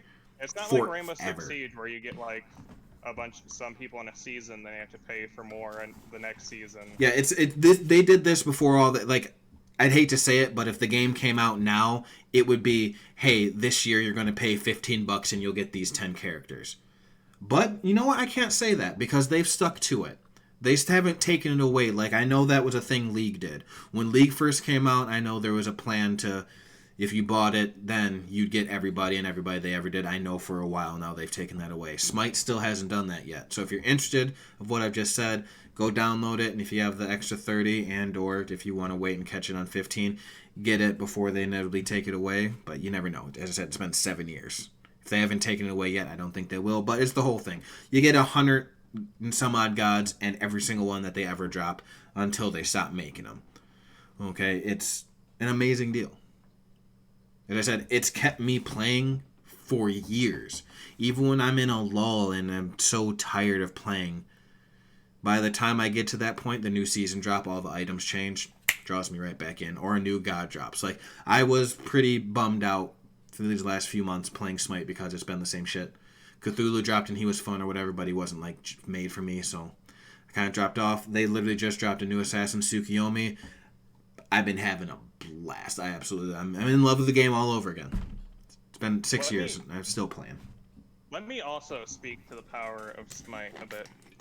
I was, in this beautiful man stream for about a year before I ever played with anything. Watching him play Smite, like, and the fact that we've been friends for a while, literally convinced me to buy a PS4. I bought it to play Smite with him. And now I feel bad for their fucking exclusives. I bought it to play this stupid fucking looking game, and I fell in love.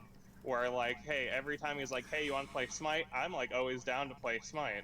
Yeah. Like, that's the crazy thing. You can jump in so easy, play a few games, and if it goes shitty, fuck it. It was a shitty night. Whatever. Play something else together. Apex or popping Spider-Man a game or fucking. It's honorable mention. Fuck you. Dragon Ball, move on. Like, you can play 1-2 games and it can go bad, and yeah, it can feel shitty, but that's any game. But the last week, just in general, me and him played, like we do almost every week, and there was like 2 or 3 games in a night where we should have lost. Like, we were getting our asses beat, but you turn around and you win. Like, in Arena, there's a point system, right? You start off with 500. Every person you kill takes off 5, and every minion wave, so every 6 minions you kill takes away 1. I think at one point it was like they had 120 and we had I want to say 30 left, so they only needed to kill us 6 times. We won 4-0. They killed like a minion wave, and we just wiped them out. We just pulled together and won. Those type of victories literally make everything. Make gaming for me. I love Smite. I fucking love Smite. It should honestly be higher. It's just the fact these next 4 games hit me in a way that Smite doesn't. Like, as much fun and as long as I've been playing Smite, I absolutely love it. And once I thought about it like that, it had to be number 5. It had to be my top 5. But these other games they just outshine it. So that makes you wonder. I do have to speak down on Smite a bit. The community can be toxic, and because it's a game that's constantly getting updates and new updates, there's always going to be bugs. Don't expect everything to work like that smoothly. Shit is jank as fuck. Oh, there's so many times where you just want to play in low network. Low network. You know your internet's not bad. Every update you might not be able to play for a bit. So if you do get this, take it with a grain of salt. That on update day, you might want to wait a few hours before you play. Or hell, you might even have to wait a whole day before they put in another small patch to fix what that last patch just fucked. So, but, But they're not a AAA company. No. It's Hi-Rez. Yeah. King of the remakes. That's what I like to call them. They're also the ones who do Paladins, which is low-budget Overwatch, and now Rogue Company, which for whatever reason everyone likes to say is like Rainbow Six Siege. It is literally third-person Valorant. I don't know where the Siege comes from, but go watch Valorant, and then look at Rogue Company. Valorant is just CSGO. With powers. Colorful. Yeah, it's CSGO with powers and colorful. Rogue Company is literally Valorant third person. So it's a ripoff of a ripoff. Exactly. So, but anyway, I love Smite. I did want to throw out Smite has a lot of bug issues. Yes, thank you. We're talking it up. We need to cut the game down a bit. I will. I'll say that. For me, now after spending a shit ton of money that I shouldn't have, getting skin... We'll talk down. Thank you for that, Quiet. I can't just keep talking so good about these things and then people are going to come at me. You didn't tell me about this, that, and the third. Well, here's this. It's janky as fuck. We just discussed that. So here's that. After spending a bunch of money, it is super easy for me to get skins. But for you brand new, if you want to look cool, you are going to pay a lot. Because you can't... Well, there are a few skins you might just be able to direct purchase. They do have a cheap battle pass option now where you can get some cool skins by putting time in. Everyone knows that battle passes work at this point. Yes. But if you want the really good shit, I mean the that good shit that makes me like, damn. Okay. I see you. How you get that? You throw money at them. Money, my friend. I don't earn shit in this game because you can't. That's the one. That is a big downfall. This is how they make their money. It's a free game. Even if you buy the God Pack, that's $30. They could be charging you $2-3 every time a God comes out. Think about that. There's 120 odd gods. You spent $30 to get them all. You could have easily tripled that. Easy. So instead, they're going to make you pay for skins. Does it suck? Sure, but you got to realize it's a free game. Free game. In-game purchases. So you want to look cool, you're going to pay a lot of money. If I'm going to sit here and be honest, it's been 6 years, honey, okay? I'll just say it. I spend about $100 a year on this game. Because there's these skins, tier 5s, best skins in the game. They look real fancy. It costs about $100 to get them. Now, it's not just them. I get like another 15-20 skins on the way to getting it as it releases. And I usually always get them on sale. The best sale you can get is about 40% off. So I'm I'm spending about $60 a year. Instead of getting a new game 1 month, I buy some gems for Smite, and I spend about 6 years of that. There's a few times where I had to go a little extra to get a few things. So all in all, I'm going to say I'm probably about $650 into this game. Okay, that's me. I'm a dumb. Sailor Moon skins, best money ever. They do have Sailor Moon skins. They are very good with their skins to attempt to get around legal things. There are quite a few skins that you see and you're like, I know what you're trying to do, and I like it. And more often than not, whoever they're ripping off / paying tribute to, or however you want to look at it, don't care. They look the other way because it's a little game. It's not It's not setting the world on fire. The only people who really care about it are WB. There's a character called Robin who had the sickest skin, basically with Scorpion. WB said, "Fuck that, no. Give it back." They had to take it out. And the only other skin they had to take out was Bastet, a cat god from Egypt, who just so happened to basically have a Catwoman skin. Who owns Catwoman? Oh yeah, DC. But who owns DC? Warner Brothers. Warner Brothers don't play. Don't rip off Warner Brothers. You think Disney's bad? No. Go ahead and try to be Batman. Didn't Disney not let a family put like Spider-Man on a child's grave? Probably. That sounds like something Disney would do. I still think Warner Brothers not as bad. That's just me being silly, but yes. No game is perfect. Especially when it's nothing but multiplayer. It's online only. It has many, many problems, but I'd be damned if I say if it wasn't fun. Oh yeah, you can. But it's still online. Yeah, you still have to be online to play. Don't have to play people, but you still have to be online. And sometimes that online can be really rough. And the third is, as Kwai said, people are toxic. But if you've been playing online gaming for the past, 15 years, you know what to expect. Some people are going to be real kind. Some people are going to be real assholes. Some people are going to be downright monstrous. You got to take it with a grain of salt. Let it roll off. But is my number 5, good old Smoot. So my number 5 is a game I expected to be higher on my list, but my 4 through 1 are just so good, I couldn't justify it no matter the amount of playtime. Number 5 is Fire Emblem Three Houses. Holy shit, no! No way. Alright, for the audience out there, this man has done nothing but play Fire Emblem for the past month and a half. At least. Nothing. And play shit else except Smite a little bit.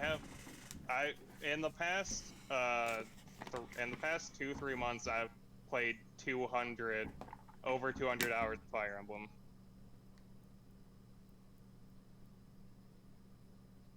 That's fucking insanity. And it still didn't get my top 4.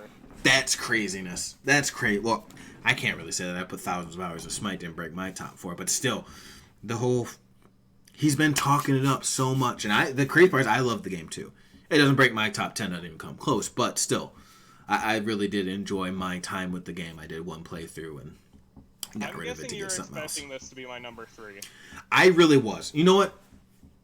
I was expecting it to be 3 or 4, to be completely honest. I knew it at least had to break into the 5, for sure, but I wasn't expecting it to be 5. I don't know what would, but I wasn't expecting it to be this.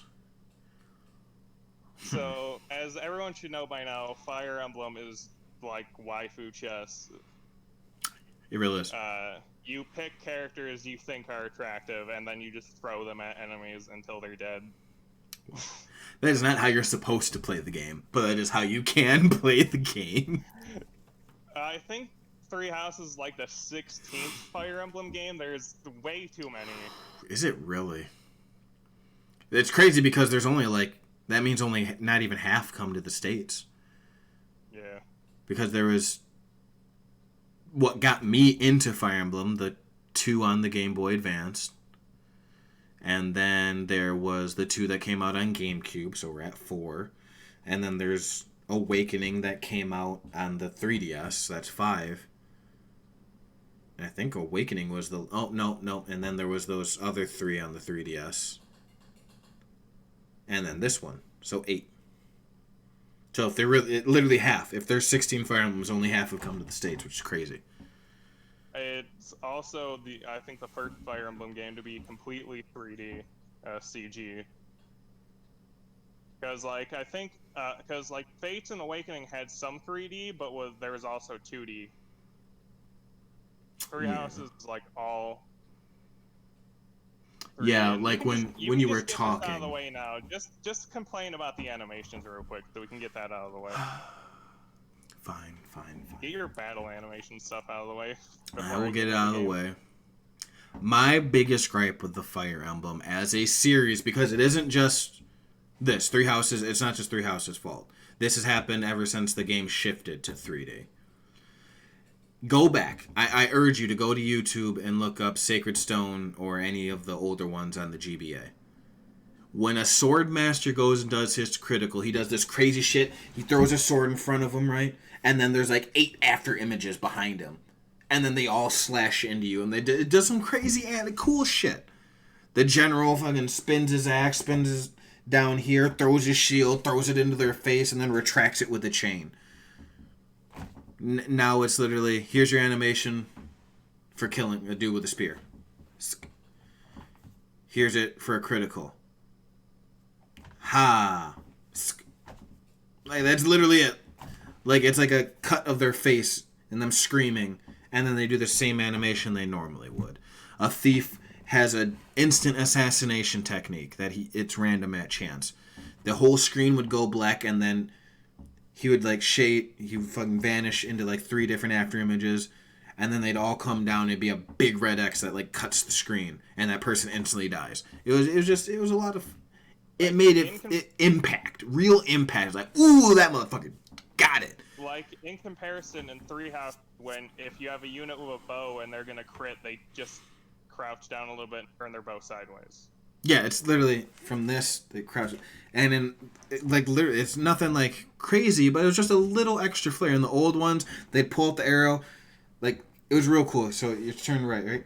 They lift up the fucking bow, and they pull out the arrow, and they literally spin it the entire time until it notches. So it's and let it go. So it's constantly spinning until it hits that knot, and then let it go. It's just a little extra flair than just and just let it go sideways. And the second biggest gripe for me, it's actually technically an improvement to a lot of people, and I'll give it to them. I didn't like it, was the whole promotion system of this game. It wasn't enough classes for me. That was a problem for me. See, there was more classes than any other Fire Emblem, and that's kind of my problem. It's just... No, that's not my problem. No, Awakening and Fates had more classes. Did they really? Classes. Yeah. Very well. I don't remember those. But anyway, my whole thing is, when you got a character, if they had an axe, that's it. The only reason why you would need a system like the DC, the alphabet system, was so when they get promoted to whatever, they could use the better axes. So you can't just give this low-level troubadour a killer axe, and he's critting everybody on level 3. No, you'd get them higher proficiency with that so they could get to be able to use that. It had nothing to do with making him promoted. That was literally just by levels. So my biggest example is a pirate, which it breaks my heart that he wasn't in Three Houses. But a pirate, right? He's an axe user. You get him to 10. Shout out to Black Flag again. Shout out to Black Flag. Get him to 10, you could promote him, or you could get him to 20, get him the best stats possible, and then promote him. That was another big thing for me, that leveling up in this game was you just kind of keep going. The whole point of the original ones is you were able to promote at 10, but if you held off and got them to 20, their stats would be so much better. They literally keep those 20 stats and then improve and go back to 1 as a berserker, which is what you always pick as a pirate, or a warrior. You only got 2 choices. It was too crazy because I actually looked up a guide, and so many of the characters are the best as something they aren't even close to being. Like you'll get a female who's the best axe user in the game. She starts off with magic. Like her proficiency is magic. So you have to work so much harder, waste so much time getting her good with an axe to promote her to what you want her to be instead of just doing it. Like she should just already have an axe. If you want this chick to be an axe user, just give her the axe and let me progress someone else. You know what I mean? Like it's just too many choices in a bad way for me. For example, I'm going to explain how Three Houses does it. You all start as nobles or commoners, that's the base class. Then at level 5, you get an option of really basic ones to choose from, then 10, then 20, then 30 for your master classes. Yes. I actually prefer this system because I think it gives a lot of creativity and choice. Because if I just want to fuck around, like, oh, this guy uses, this girl is a healer, I'm gonna make her a brawler, so she punches everything. You know, just dumb stuff like that is what actually kept me playing the game so much. If it was just, I'd still enjoy the game, but I wouldn't have put in as much time if it was kind of how you were describing it. See, I understand that. That's my whole thing is, I wouldn't either, but I only ever needed 2 playthroughs. But that's, you know, to be honest, maybe that's just because that's all there was. Like, I could either make, as I said, my knight was either going to be a general or a paladin. That's literally the only thing you could turn to. It could be a big knight or a knight on a horse. That's the only thing he was ever going to be. So my first playthrough, I'd make him a general, and my other knight would become a paladin. And then I would vice versa and see which is better. And then that's what my third playthrough would turn into. My first would be like, I'm going to turn him into what I think looks fucking dope. Next one, I'm going to do whatever I didn't do. And then on my third playthrough, I'm literally going to pick whichever one did better as. So if he was a better general, he's going to stay a general. And then the other one who was not a good paladin, well, fuck it, I'll just have 2 generals and I don't need a paladin. Or the third horseman dude I have will be a paladin or something like that. But maybe if they did it more like how you said, I would play them more.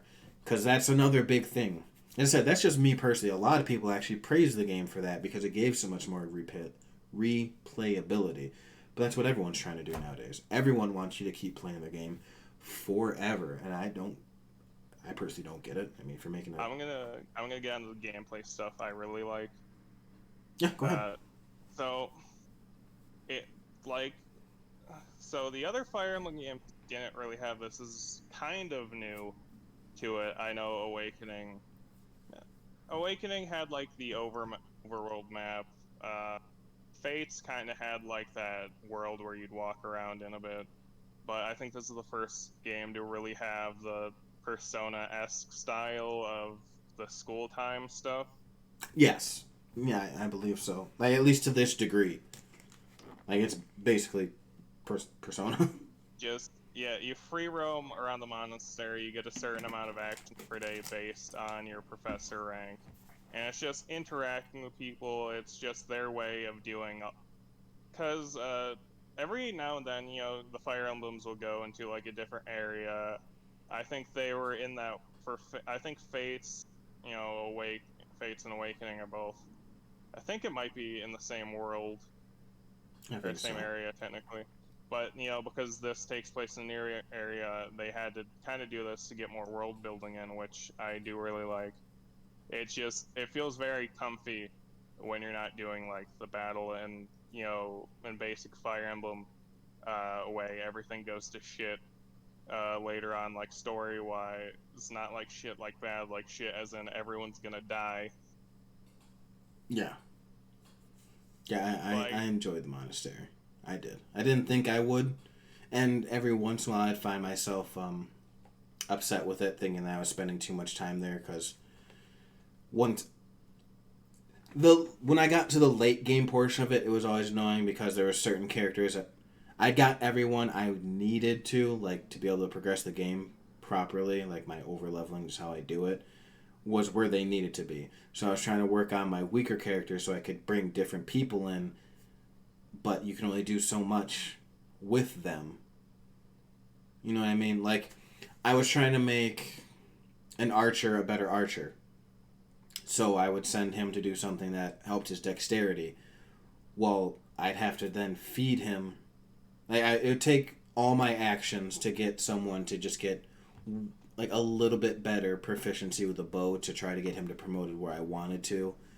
And then the next time I'd come around to a day where I could do something, he was too weak and needed to be fed again, which took an action, and I feel I wasted a lot of time late game trying to get my weaker characters to where they should be. There's a lot. You have to make a choice, because what I do instead of like exploring, I run battles and battles and battles. Like in a 4-week month before the final mission, it's 1 explorer then 3 battles. So like all my units are getting their combat experience from combat instead of like the tutoring. Because like after 1 week they kind of run out, and I don't explore until the start of next month, and that's when. So there's a lot of choice. You can do it in a lot of different ways. Very well. In basic Fire Emblem style, there's 2 parts. You start like there's 1 part, and then it'll branch off into 4 different paths depending on your choices. There's Silver Snow and Crimson Flower, which are both Black Eagle. Verdant Wind, which is Golden Deer, and Azure Moon, which is Blue Lion. And there's also a DLC that might or may not be worth the money. Depending, because it's only the 1 DLC for like an entire season pass, so I don't know how people value that. I think it's worth the money, but it might not be to some. I mean, that's but like, literally objective. It is on you. They were still doing stuff until COVID, so I don't know if they've scrapped anything for the future or not. You know, Nintendo, they don't really scrap. If they have been working long enough, they don't scrap it. It's just, as you just said, COVID kind of fucked everything. So I assume that it just got pushed back a bit, and they'll save it. Be like, hey, for you season pass holders, don't think we forgot about you. This Nintendo Direct, expect some more stuff for Fire Emblem, and if you're new and don't have Fire Emblem, you should go get it. Yeah, so unlike other recent games, it features a playable character avatar like Corrin, but unlike the other games, you can't actually customize her appearance. So like how you can make Robin or Corrin short or tall or mess with like the hair color and stuff, you can't do that. Yeah. Weapon durability is a thing which gets annoying, I'll say, but I understand it. Combat art's still in, which is fun. That's a new feature that I actually like. The whole combat art, that was cool. And weapon durability has been there forever. But like, once again, weapon durability was like taken out in I think some of the previous games. Was it really? Yeah. That's. I'm actually intrigued to see how that did. It must not have done too good, or they would have left it out. Yeah. You have like ways in this game, like if you make a big mistake, you'll get a certain amount of things called divine pulses, so you can go back in time to try to fix it, which is really nice if you're playing on classic mode. The only way to play. So like the people you like don't die. The only way to play. There's casual mode, makes your turn. There's still fog of war and stuff like that. You can turn on auto battle, which is never recommended. Don't do that. That's a good way for everybody to die. Like every Fire Emblem game, in my opinion, the best missions are the paralogs. You know, those are really good. Love the prologues. Let's see. 3 houses. I'm trying to pull up. I need to go on the chapters real quick. I want to talk about my favorite paralog. I want to say one other thing I didn't like. It's not a major thing, but all the legendary weapons kind of look the same, and that was kind of boring to me. Well, all the legendary weapons look samey because they're made the same way. Yeah, they're all the dead super dragons, but like the older ones, like it's hard to say because it's all subjective. But like the big ass cool knight sword was, it looked like a big ass cool knight sword. It was a big ass broadsword with red and gold lacing, and it looked cool. And then Hector's axe was a big silver monsterish looking one, but it still looked like an axe. Where these just kind of look all ancienty, like they're pretty bland. It's not. I won't say that the fact that they all look the same because they are made out damn near the same thing. It's just they're all pretty bland. They look like they're bones with a few red dots. Well, they are. You know what I mean, though. They could have transmorphed them into something more badass and just said that they were made from dead dragons. So there's also, the sports and romance. However, you can only romance a character after a 5-year time skip, which is nice because it stops you from being a pedophile. Yes, indeed. Especially since you don't age. There are some. Well, you technically age. You start the game. Your character's either 20 or 21. Yes. At youngest, you can be 20. At oldest, you can be 21. Mercedes is actually 22 at the start of the game, which I think is fun. There are some uncomfortable, some romances I find uncomfortable because of the age difference, even after the time skip. But there's a lot of weird stuff going on in Fire Emblem romances, like. All you gotta say it's anime. You can romance your cousin. All you gotta say is that it's anime, Kwai. Everyone will understand. Yeah. Anime ass anime. What are you gonna do? It's a good game. Also, yeah, it's good. It's got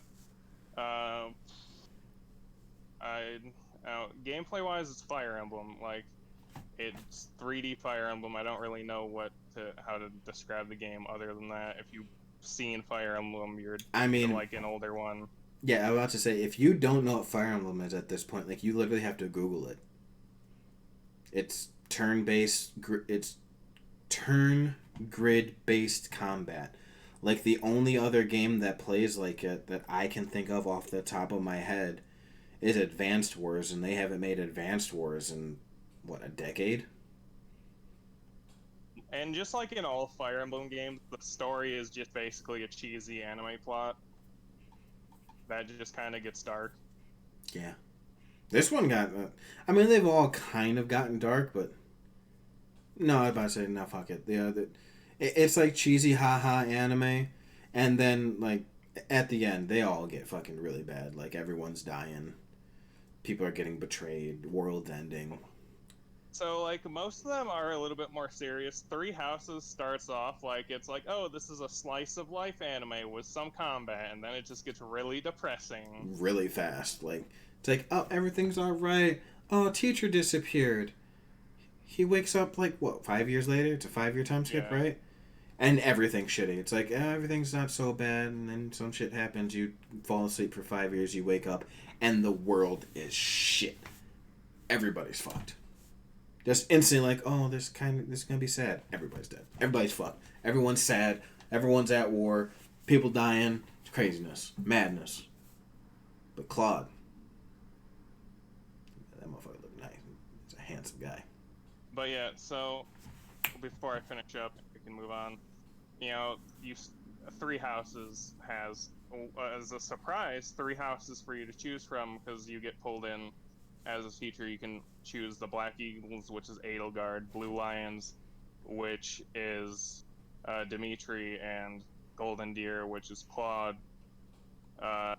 Claude, after the time skip, goes to the Verdant Wind route. Azure Moon for, Blue Lions. Then Black Eagles can actually split into 2, depending on a choice you make, Silver Snow or Crimson Flower. Crimson Flower being my favorite run. Garth's only played Verdant Wind, so he doesn't get a say. The only one that matters. Claude for life. It's my boy. But yeah, there's a lot of story. There's a lot of backstory that you will only understand if you play all four, and then there's still stuff you might miss if you didn't recruit certain people. Like, there's so much going on. Yeah. I think that was my thing. Backstory-wise. I think that's what bothered me a lot with mine is that I didn't agree with so many choices of the other houses, but didn't give it the time to go through and see why they made those choices. I think that's where I fucked up. I still enjoyed the game very much, but I think I would have a higher opinion of it if I would have did multiple, even if I did just 2 more playthroughs to see each of the other houses. Like, I'm not even saying that I need to do both of the Black Eagle, but I think I would have liked it better if I went to the other 2 houses to at least see how they shaped out. It's just I couldn't. My first playthrough was like fucking 43 hours, 50 hours. And I was like, nah, I'm good. Which says a lot because of my number 3, but I think I can end it there. I really don't know what to say about like a Fire Emblem game. Yeah, you either like them or you don't at this point. Or, you know, I can't say that because some of you might never played it before. If you are curious about anything you've heard, please, I urge you to look up just any review. I can't say any. You know, go to your... an emulator and play Awakening. Or Sacred Stones, or any of them if you want to do it the free way, or if you don't want to play the old ones and you want to buy this because you have a Switch, go to whoever you trust review-wise, your IGN, your GameSpots, and look Nintendo up their doesn't review. Support old games, unfortunately, so it's hard to play. Yeah, I would. Between Wind Waker and getting some of the GBA ones, I would. If I could get Sacred Stone on my Switch, oh my god, I'd be so happy. So happy. Oh. But that is Fire Emblem. I highly recommend it. As I said, I did enjoy it, and it's his number 4, so... Number 5. Number 5? Oh my god, we're only on 5? We're at 2 hours. You're gonna be 4.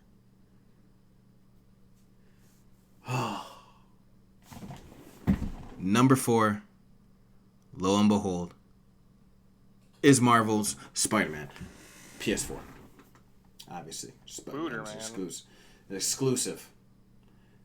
I'm going to try to keep these next few short and sweet because we are at that 2-hour mark. I don't mind going over, but you know, it's a long time. But anyway, I love Spider-Man. What is there to be said? Fantastic hero. Colorful, bright, everybody loves him. It's a great game. It's just fun to swing through New York. Unless you've been living under a rock for the last 4 years. Oh, no. That game came out in 2018. So unless you've been living under a rock. 7th, 2018. Yeah. If you've been living under a rock the last 2 years. If you own a PS4 and you haven't played Spider-Man, I don't know what the fuck you're doing. Like, unless you absolutely hate Spider-Man as a character, like, it's just so much fun. Like, I just picked it back up last week to just replay it for the first time after 2 years, and I'm having so much fun with it all over again. Just literally just swinging through New York, doing backflips, punching people in the face, web zipping this, doing that, cool ass gadgets. It's fun. Like he was saying earlier, it's mindless fun. The game's not ridiculously hard unless you put it on a real hard setting. You can just swing to where you need to go, beat up a few baddies, get a nice looking cutscene. The story's great. I mean, it's a bit predictable. If you know anything about Spider-Man, you're probably going to guess where it's going. Doesn't make it any less fun. Doesn't make it any less enjoyable. It does take a lot of creative risks. This is one game that it's been out not too long, so I don't want to spoil it. If you haven't played it yet or haven't heard somehow, it's worth a play. Insomniac takes some liberties and runs with them in a good way. I highly recommend. As I said, if you own a PS4 and haven't played Spider-Man, get the fuck on it. And because I have to shit on every choice, the stealth sections in Spider-Man suck. Yeah, they're not the best. Surprisingly, as much as I didn't like them, they were still fun. When you can say the worst part about your game was at least still fun, you know you got a winner. For the most part, a few of them really did suck. Like there's like 2 of those that were real bad that I didn't like. I don't like forced stealth in any game, so. Fair enough. I like this game 96%. There's about 4% that could use some improvement, but hey, guess what? That's what Spooderman 2 is for. Actually, technically, that's hopefully what Miles Morales will be for. But that's number 4. I mean, there's not much else to say. It's Spider-Man. If you haven't played it, go do it. It's a great game. Fantastic game. What's your number 4? My number 4, and I'm breaking into the indie game section of my top 4. My number 4 is Slay the Spire. Ooh, okay. Unexpected. I did not realize you liked that game that much. You have talked about it all that much. I love card games. I love deck building games. I love roguelikes. It's fucking the cheer game. Yeah. It's as growing up, I'm a big Yu-Gi-Oh fan. You're a big Yu-Gi-Oh fan. Yeah, love me some Yu-Gi-Oh. Like Slay the Spire, there's when I got the game, there's only 3 characters. They have a 4th one out. Each one has their own special deck that you can build around, or you can just completely throw their fucking deck in the trash and make your own based on cards you get. But best way to go. You attempt to ascend through like multiple floors that are randomly generated, and you fight enemies and bosses, and combat takes place through a collectible card based system, which you gain new cards as a reward for combat or other means. And it means you have to use, if you do stuff like Yu-Gi-Oh, deck building, Magic or Argent, you have to use your brain and think about how to build decks to like make the effective decks to like win, which is why it tickles my fancy because as like a card game guy. Okay, that does definitely sound interesting. I've seen quite a bit of gameplay. I watched a few people play it, and I assumed I wouldn't have the time to attempt to get into a game like that. Plus, I'm not a big roguelike guy anyway. Roguelike games take time. You have to play to always unlock more and more and more. Yeah. Which it didn't make on my list, but a shout out to Binding of Isaac Afterbirth, which I have almost all the achievements. I have 395 out of 403. That's Steam. Awesome. Another shout out for me, which is like the only roguelike I truly like, and Wizard I do have the platinum, is Wizard of Legend. That probably would break my top 15. I really, really enjoyed that game. It was fantastic, and I really hope they do a sequel. But continue.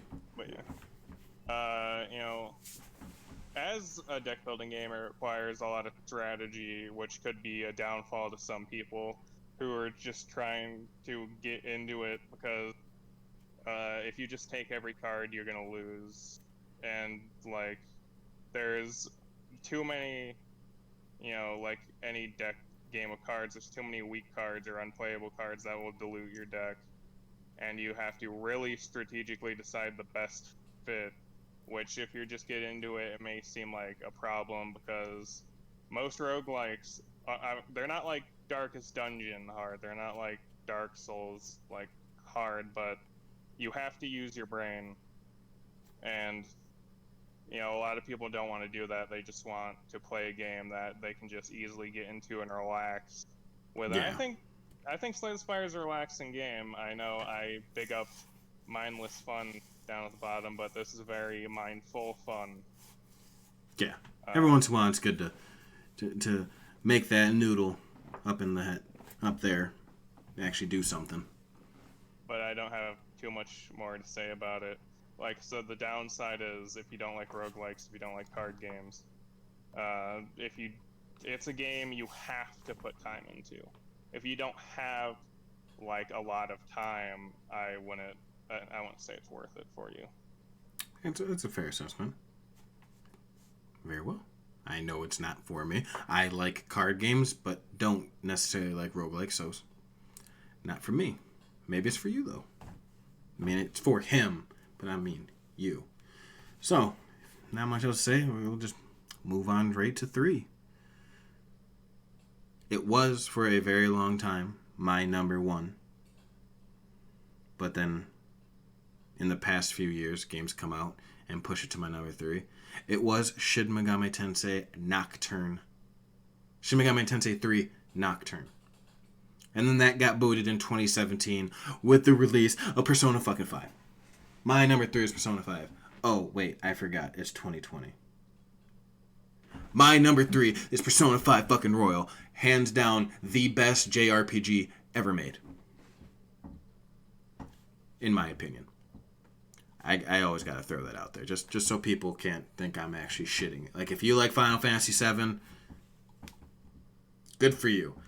Fuck that game for me. I love Persona 5 Royal. That game is fan-fucking-tastic. It took 5, which was damn near a perfect game, and gave me quality of life improvements I didn't even fucking think I needed. There's so much. Quality of life is really nice. I can't really say anything about Royale. The little shit is what makes it so much better. The little things, like, I didn't give 2 fucks that I couldn't use bullets a lot in Persona 5. The fact I could use them every battle in Persona 5 Royal literally changed the way I went about battles in the game. You only get 3 down shots for the entire run of a palace in Persona 5. In Royal, you get 3 down shots per battle. I think. I might be wrong there, now that I think about it. But either way, you get infinite bullets. Every battle, you get at least new bullets. I'm not sure about down shots. But still, there's so many enemies that are only weak to guns. Like, that's literally their only weakness. So if you're trying to sit there and grind to get your levels out, and you only get 12 bullets for every single run, and the main enemy that gives you the most and you're looking for to beat as quick as possible because, you know, you're doing the grind, you only can do it basically 12 times to get that weak down. And, you know, to properly grind, it made it very hard and annoying. Well, nope, not in Royal. Oh, you need extra XP? Because they don't want you to grind as long. They already know you're playing a 120-hour game. Why make it even worse? Extra XP. How much? 150 if you really want? 150%, not 150 extra. 150%. That's insanity. That's just a few. You can blow through, oh my god. Everything in the beginning of the game is damn near the same. So you can literally just breeze all the way through the story if you played the first one until you see a character you haven't seen before, and then you stop. No. There is no breezing through that fucking story. That shit is time consuming. Yes and no. It's only, let me put it to you this way. I beat the original. It took me 110 hours to beat the original Persona 5 the first time.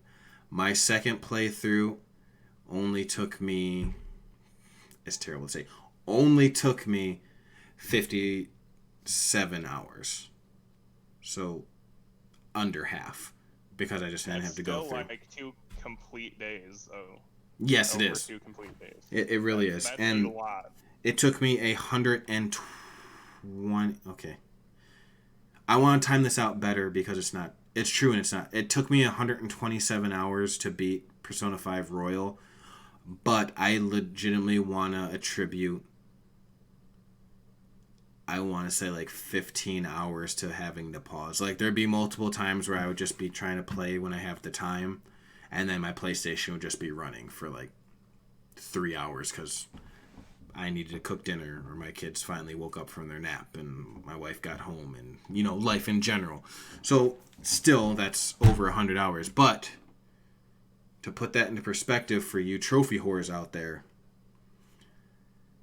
we're talking almost 200 hours in the original Persona. I still have quite a few trophies to get for that game.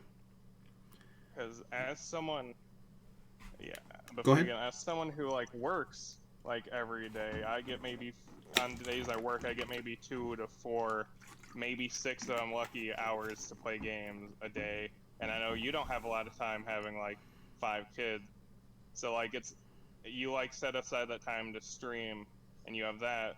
But like, as someone who doesn't have a lot of a lot of time it seems like a scary game to tackle. Oh, it But I definitely is. promise you, all the shit I can talk about it's worth it. Oh, Like yeah. it's no matter if you're only playing 1 or 2 hours a day, it is worth putting in the time to play Persona. It didn't break my list, my top 10, but it'd be in my 15, which is still with literally thousands of games out there.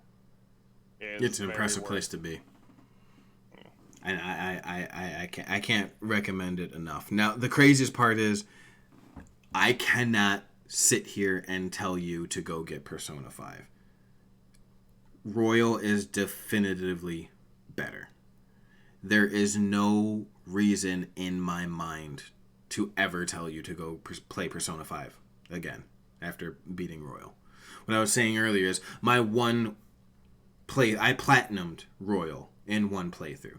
Now, granted, I knew quite a bit of what to do to kind of get me there because of my other two playthroughs, but it's still the fact, like, just following a guy just a tiny bit if you are a trophy whore.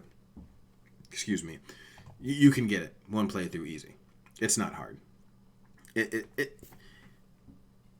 Unless you've been living under a rock for the last 3 years, once again, it's Persona 5. It's a fantastic game. It's stylish. It's turn-based combat, which is still fun. It's got great story, heartfelt characters.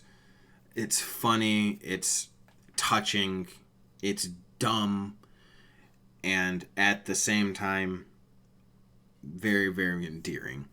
And yes, you have heard it time and time again that oh my god, I can't remember his name. Haru's dad, the Big Bang Burger leader, CEO.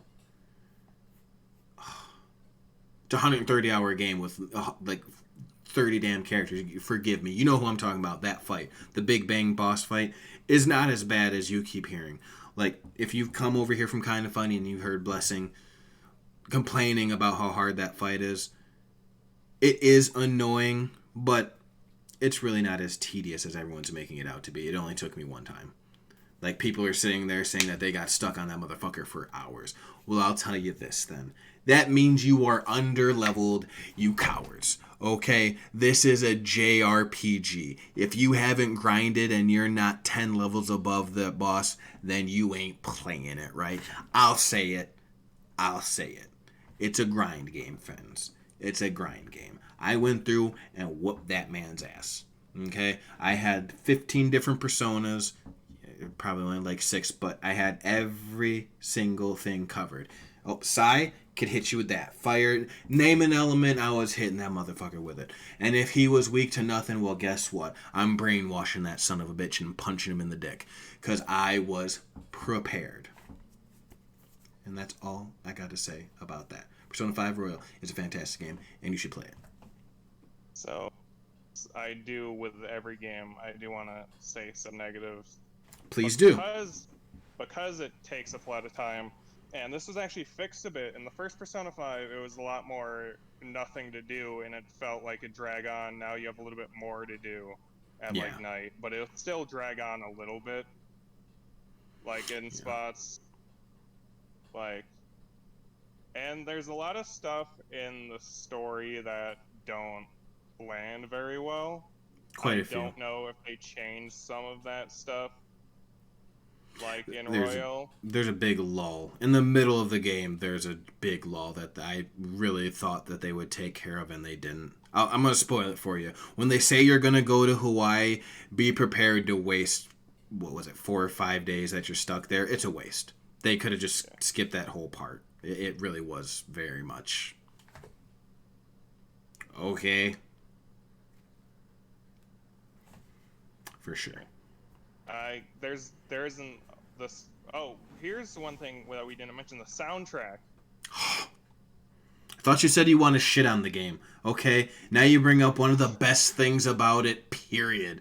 The soundtrack is I have the album. I have the whole album. Well, I have like most of the album. I need to download the rest on my phone, but it's fantastic. I know I want to shit on it, but not mentioning the soundtrack is an injustice. True. Fantastic. Soundtrack is. Oh my god. Oh, I'm gonna have that shit stuck in my head all goddamn night now. I'm not gonna be able to sleep. I'm gonna just be sitting there humming. My wife's gonna punch me in the face. If you listen to video game commentators, 9 times out of 10 you'll hear like a Persona 5 song without the lyrics, just the beat. Oh yeah, everyone does it. The sad music. You'll just hear the do do do do do Do do do. do do do do. Yeah, they'll just have that playing in the background 9 times out of 10. The soundtrack is one of the best of all time. It really, really is. And it's weird because usually it's one or the other with most video games. Like either it has a really good beat / melody, depending on whatever game you're listening to, and then the lyrics are trash or non-existent. Every single song works as a full song with lyrics or just the melody.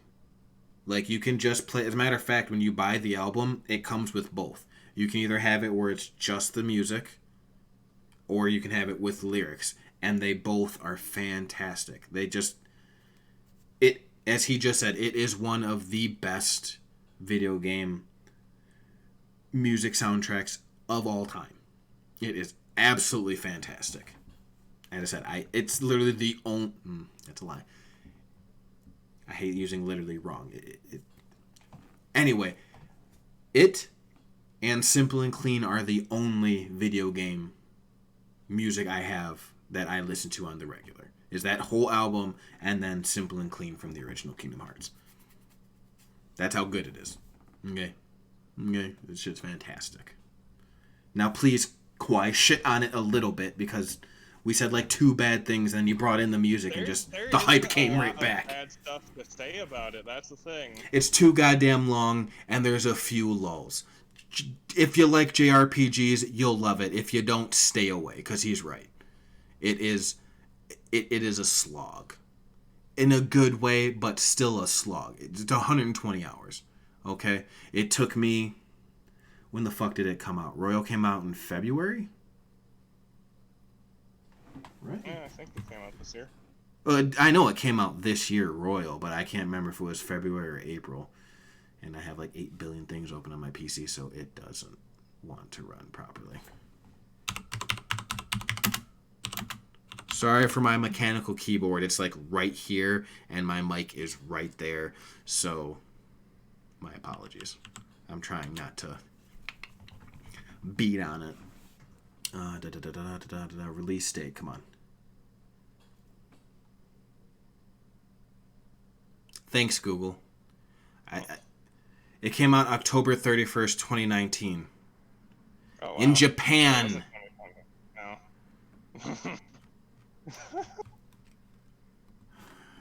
U.S. release date. It did not come out October 31st, 2019. It came out in 2020. Oh, here we go. No, that's Scramble.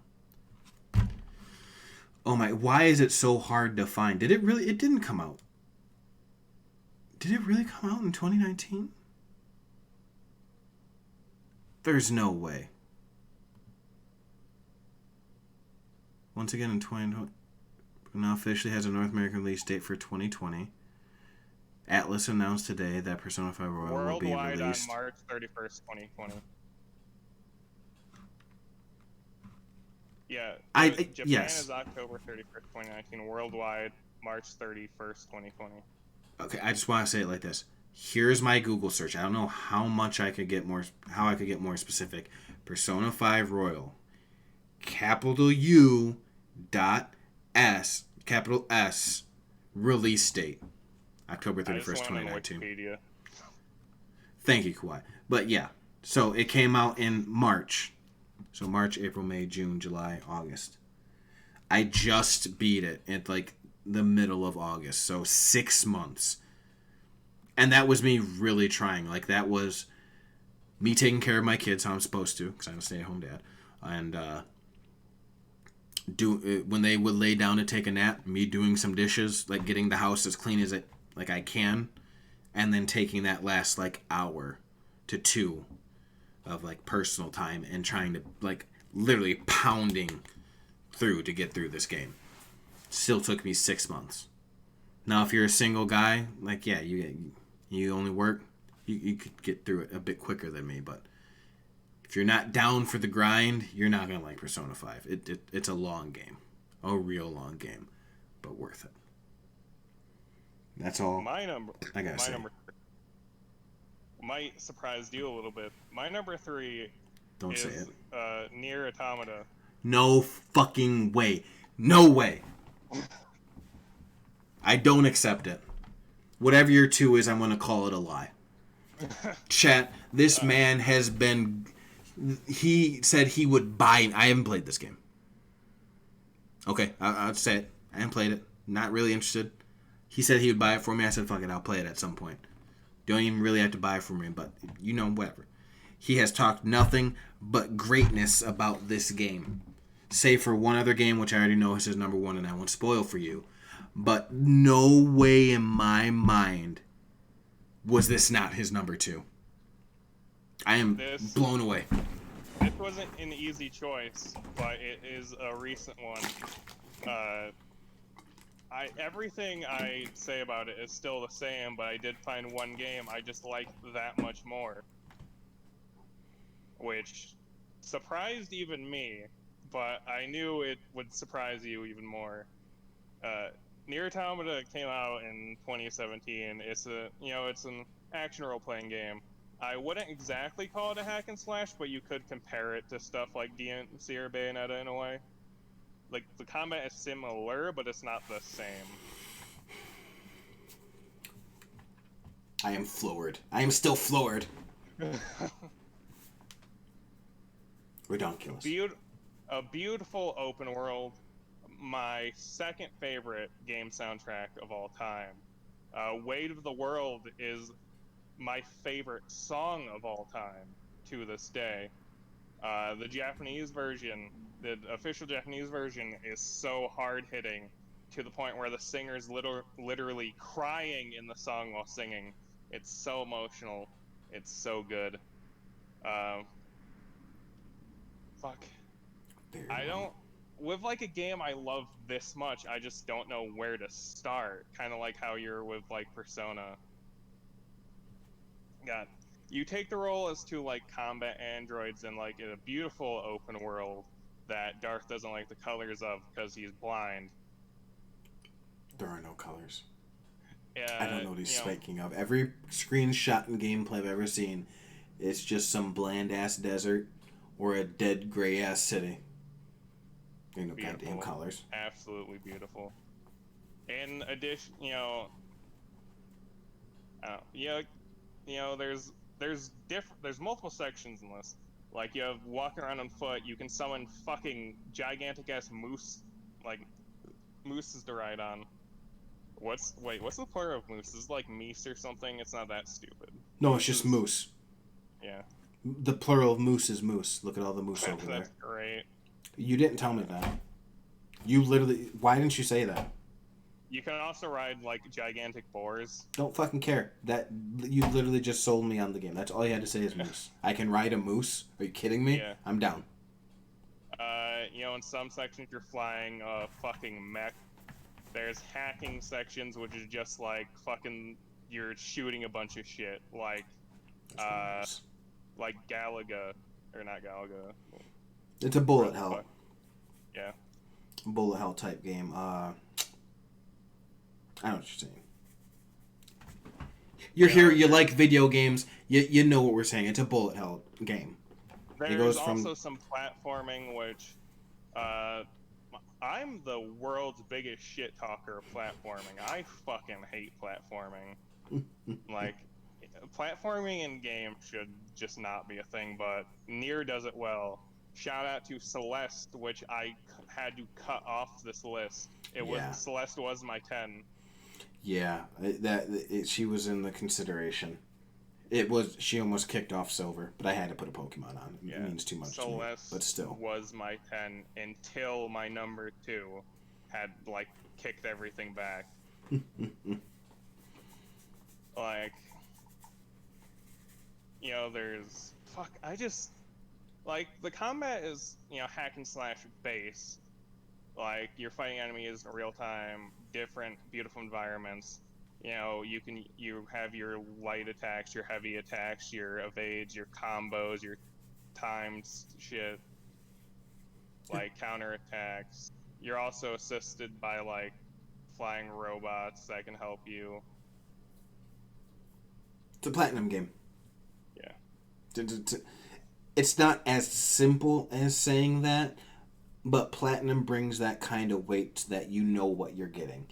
You think Yeah, platinum, you think of Vanquish, you think of Bayonetta, you think of Astral Chain, and this.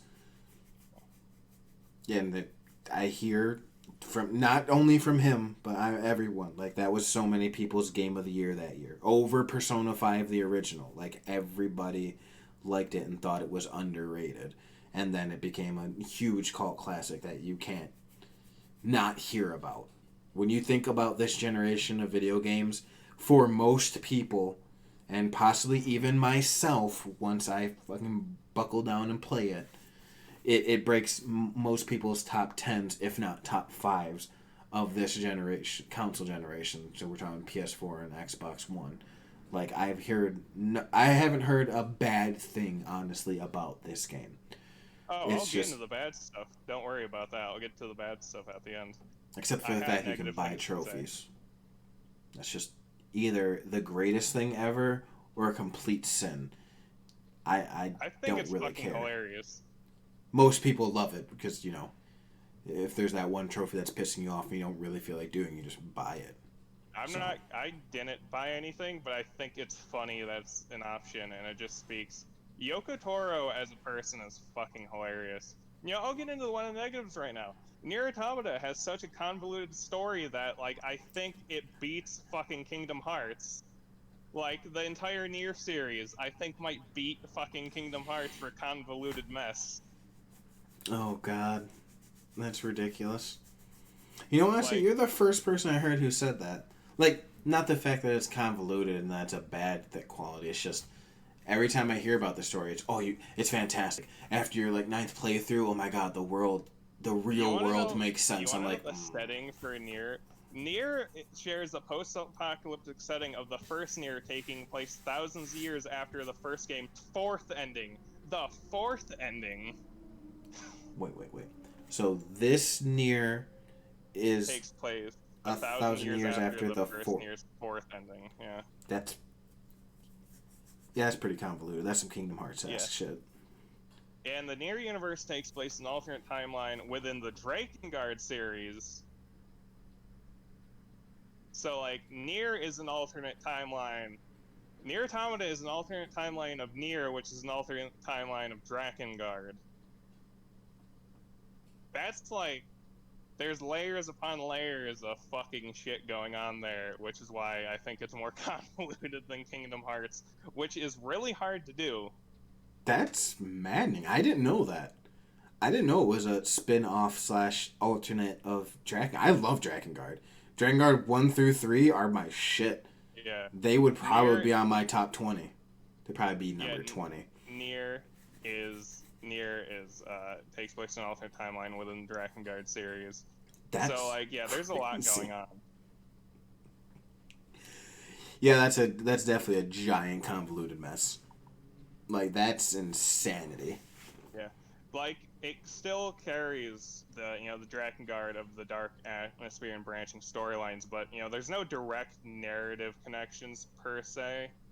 Like, every game is related, but it doesn't, they stand on you their can play own. every game and, like, understand what's going on in the game, but you might need to watch some videos to understand the whole series together. So it's basically it's the second Kingdom Hearts. As a matter of fact, I think that's the only edge I would give Kingdom Hearts of why it's more convoluted. Because not only you have to watch a video to understand what's going on as a series, the singular games are also pretty fucked. They're all over the place. They really are. Games convoluted shit. Shout out, honorable mention to Kingdom Hearts. Great series. Fucking ridiculous, but great. I base my entire stream around Larxene. She is my mascot. I love her. But the initial protagonist in Nier Automata is 2B, which, because Yoko Taro is a horny fuck, has a very and there's an achievement for looking under her skirt a certain amount of times. I think you have to do it up. I think on the 10th one you get it. I just watched a top 10 achievements you're ashamed of, and that was like number 6. You can also self-destruct to have less clothes on your character.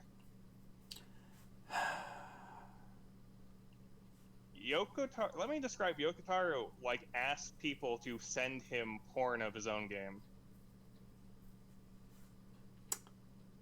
Very well. Yeah, he knows what he's doing. He knows what he wants. You knew what it was when he said what he said. You know what I'm saying? Yeah. When he did that, you know what he's about. 2B is accompanied by 9S, who you'll both play as. You go through the story like 3 times to get 3 different perspectives, but it's still just all one playthrough technically.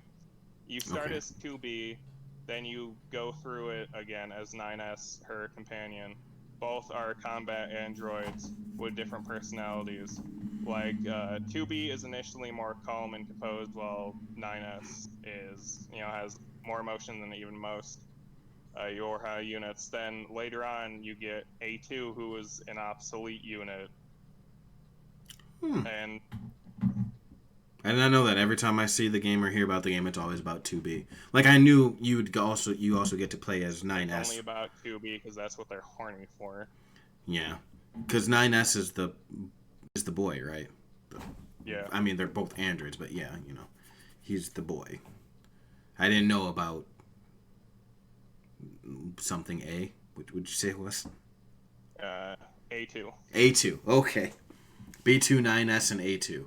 Or 2B. I know there's been spoilers for other games. It has my favorite story of all time, so I'm not really gonna spoil anything. But just know it might be number 3, but it has my favorite video game story of all time. Yeah, that's fine. It is very good. It is very Japanese. I was gonna say, for the older games, I don't mind spoiling. But if it's relatively Nier's still new, and plus, I haven't played it, so I don't want it spoiled. But I'm not gonna sit here and spoil Spider-Man and Persona. They're relatively new. Doom 2016. It's been 4 years. Go play the fucking game. Zelda Wind Waker. It's been almost fucking 15 years. Go play it. That's why I got so into Stalker and the Knights of the Republic stuff, and I was like, oh, I spoiled the ending at the start of both of those. It doesn't matter. Because those are old as balls. Knights of the Republic is 203. Stalker's 207. Yeah, they're old as shit. If you're gonna play them, you were gonna play them. And if we really did just break your heart and spoil that shit, I apologize, but But yeah, the soundtrack is amazing. On the level of a DMC5 or, Persona 5, because Square Enix works on it. Square Enix does amazing soundtracks. They do. They really do. Final Fantasy games and Platinum games, they all have amazing soundtracks, Yes, Square they really Enix, do. They know how to do music, so. Yes, they do. Yes, they do. Nowadays, you can. It's one of those games. There's no real excuse not to play it. It's a lot cheaper now, and when you buy it, you get all the DLC. Yeah. No excuse. And it will go on sale every now and then. Yeah, that's what I'm really waiting for. Same reason I only got Power Rangers today. The shit was on sale. Oh yeah. I'll get it though. We'll get there.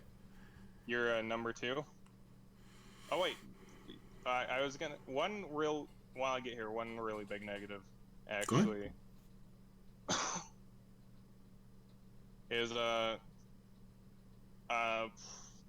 there's trying to figure out how to describe it. There's certain there's certain stuff about it that I didn't really like. I'll spoil one part. At the end of the game, it's not a problem with the game per se. But at the end of the game, you have an option to delete your save file to give a chance to save someone if they die in the game, or you can keep your save file. I deleted my save file to like save someone, but I just regretted it later because I was like max level and I was still having fun fucking around. But like that's one big choice, and that's one really big cool choice added, and it is a kind of spoiler. Like, is it for like a trophy? Like, do you get anything for it, or is it literally just the kindness of your heart? You just saved someone. Yeah, it's kind of, yeah. Like, some people have complained about the visuals, like, you know, on a glance, because it's post-apocalyptic, it's not very vibrant. Like, some people I like it, but it could be off-putting to some people. That's me. Just at a glance. Yeah. I might, when I play it, because I still do really much plan on playing it, I might hop in there and be like, oh, I was completely wrong. In motion, this is great, and it makes perfect sense for the context, like all these people have been saying. But just looking at it from a screenshot perspective, I'm just like, no, I'm good. But that's me. I'm that person. But everything you have said and keep saying about the game has made me very much a lot more interested than I ever have been about playing the game. It makes me excited to at least try it. So what's your number 2? I'm cheating. I don't give a fuck. Because they both bring something to the table in different ways, and I think... Do you have 2 as your number 2? Yes, I do. My number 2 is The Last of Us as a series. Part 1 and 2. I can't choose. 1 was phenomenal. Yeah, there's the argument. It's just the road mixed with zombies. Who cares? They're still very... I don't think so. The Road was I thought The Road was a bad movie, but I think The Last of Us, the first one, has a really good story in comparison. Oh, yes. I just mean people... Yeah, no, people just compare it to the fact that, you know... That's a very unfair comparison. On the road for such a long time journey with a little person. I'm not saying like it's beat for beat the same. I thought it was like a post-apocalyptic movie that's just sad to be sad. No. That's what most people say, but it doesn't matter. I love it. It did shit for stories. You thought you were getting choices? No, fuck that. For Last of Us Part 1, I will spoil it. The end, when you shoot Nadine and you lie to Ellie, at that point in my life, I never felt something like that from a video game or anything at that point. No movie. Like, there are a few movies that kind of give you that vibe, but it's like, is he gonna say it? Come on, Joel. And then that huff, that... Okay. Credits. Table flip. Fantastic. Never needed a fucking sequel. Don't even think about it, Naughty Dog. You can't do it again. What's wrong with you? Don't even try. 2020 hits. Before you get into that game, I want you to mention another spoiler from Last of Us, the start of the game, and how it affected you as a parent. I didn't even want to go there. If you're new to the world of video games and haven't heard, the beginning of Last of Us Part 1, the pandemic literally just started, and, you know, the world's going to shit and the military isn't taking any prisoners. Oh, pandemic. How topical. How topical, indeed. You're trying to escape with your daughter and your brother. You get separated. Shit goes down. Zombies are running at you. I'm sorry. Parasites are running at you.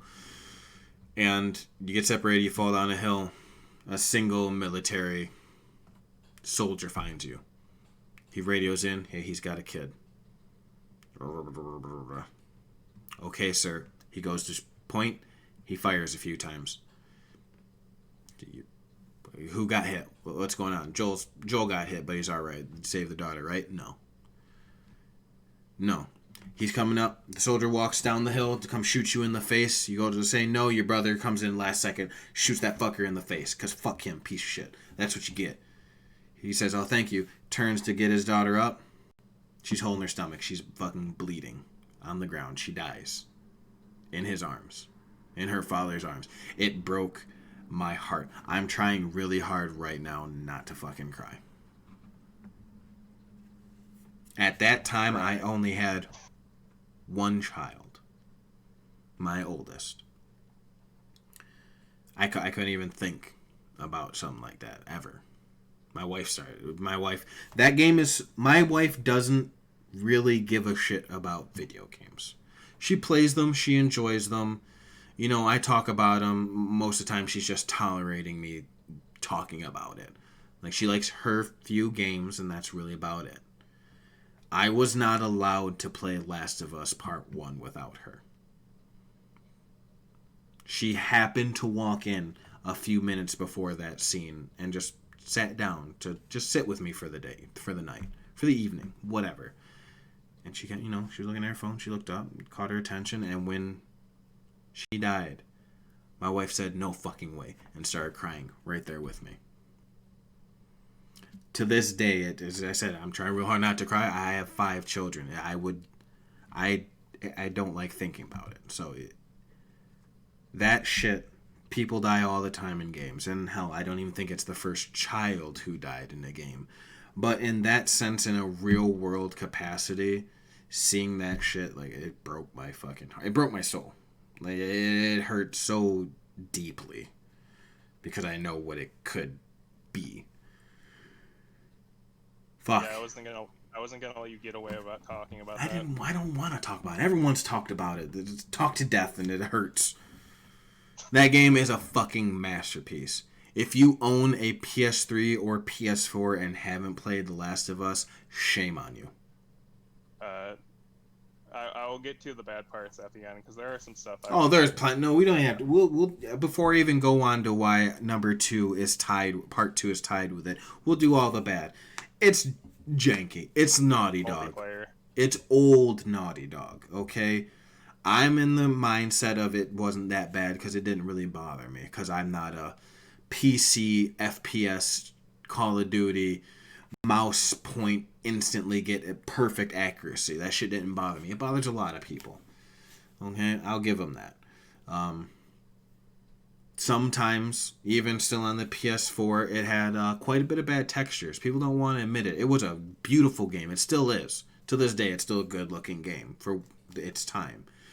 But the comparison from a cutscene to going out into the real world, the real game, there's quite a lot of texture drop. Like, it's bad. Like, it really is. Like, you look down and you're expecting it to just, it's chugging and for the texture pop in, it just doesn't. That's how it looks. And you're like, ooh, it's kind of rough. There's 2 points from the first Last of Us I want to bring in. The one specifically, the biggest issue is the multiplayer achievements. Oh. That is a fucking travesty. That's not a problem. It's a travesty.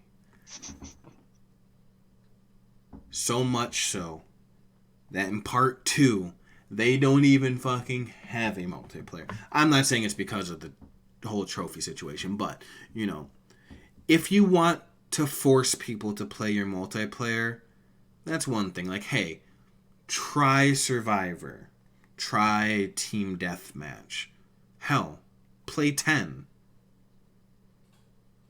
That's reasonable. Try it for us. If you don't like it, thanks for trying. No.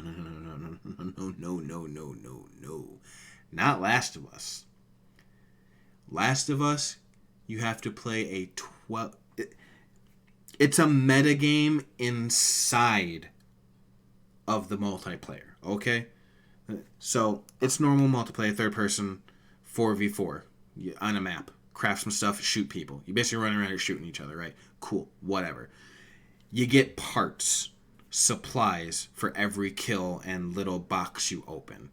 If you get enough supplies, your people, your little group of survivors, gets enough to eat for the day. If you get a surplus, say you only need 20 for the day and you end up getting 50 because you went on a killing spree and you fucked that team up, well, guess what? Good for you.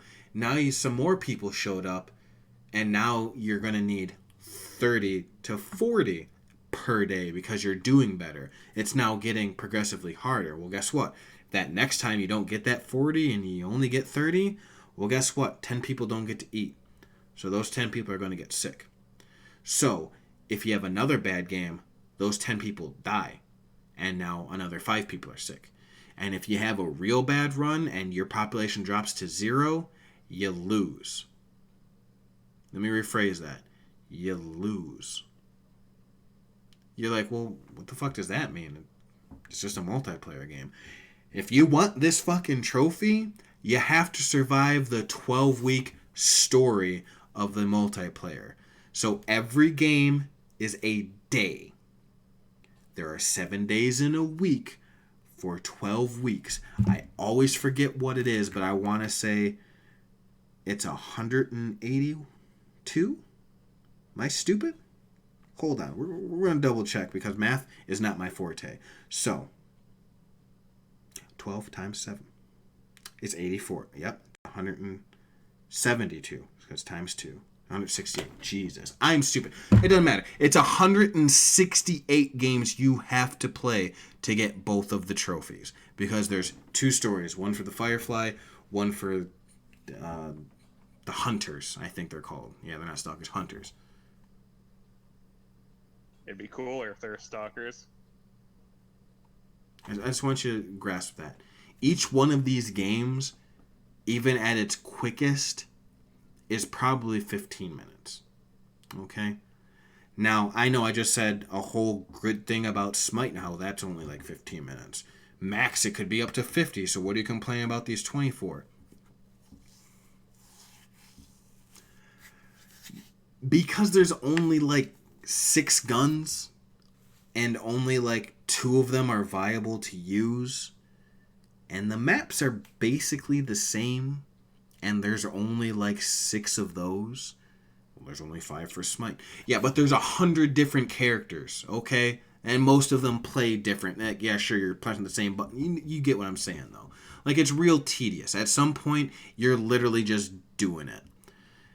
And you get to the point where you're just doing it so much that I fucked around at one point. Was just, I let my population, that's how I found that out. If your population dies, you go back and you start over. So if you're on week 10 and you have a bad run and you lose your whole population, your camp dies and you go back to day 1, week 1. And you literally have just wasted all that time. In Smite, if I lose a bad game, if I have a few bad games in a row, it's just literally that. A few bad days, who gives a shit? The metagame, it was too complicated. It was just too much. It was just fucking too much. Everyone complained about it. I have the platinum for Last of Us Part 1. I did it. I watched him get it. It was rough. You almost completely died a few times on stream there. Like it was bad.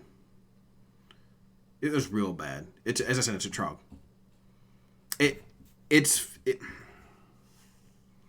if the metagame wasn't there, I don't think it would be as bad. It's that constant, I have to do good. So if you just said it was like just play 160 something games, it would have been better. Yeah, honestly, it really would. No, here's the biggest part. There's little side objectives inside of the metagame, right? So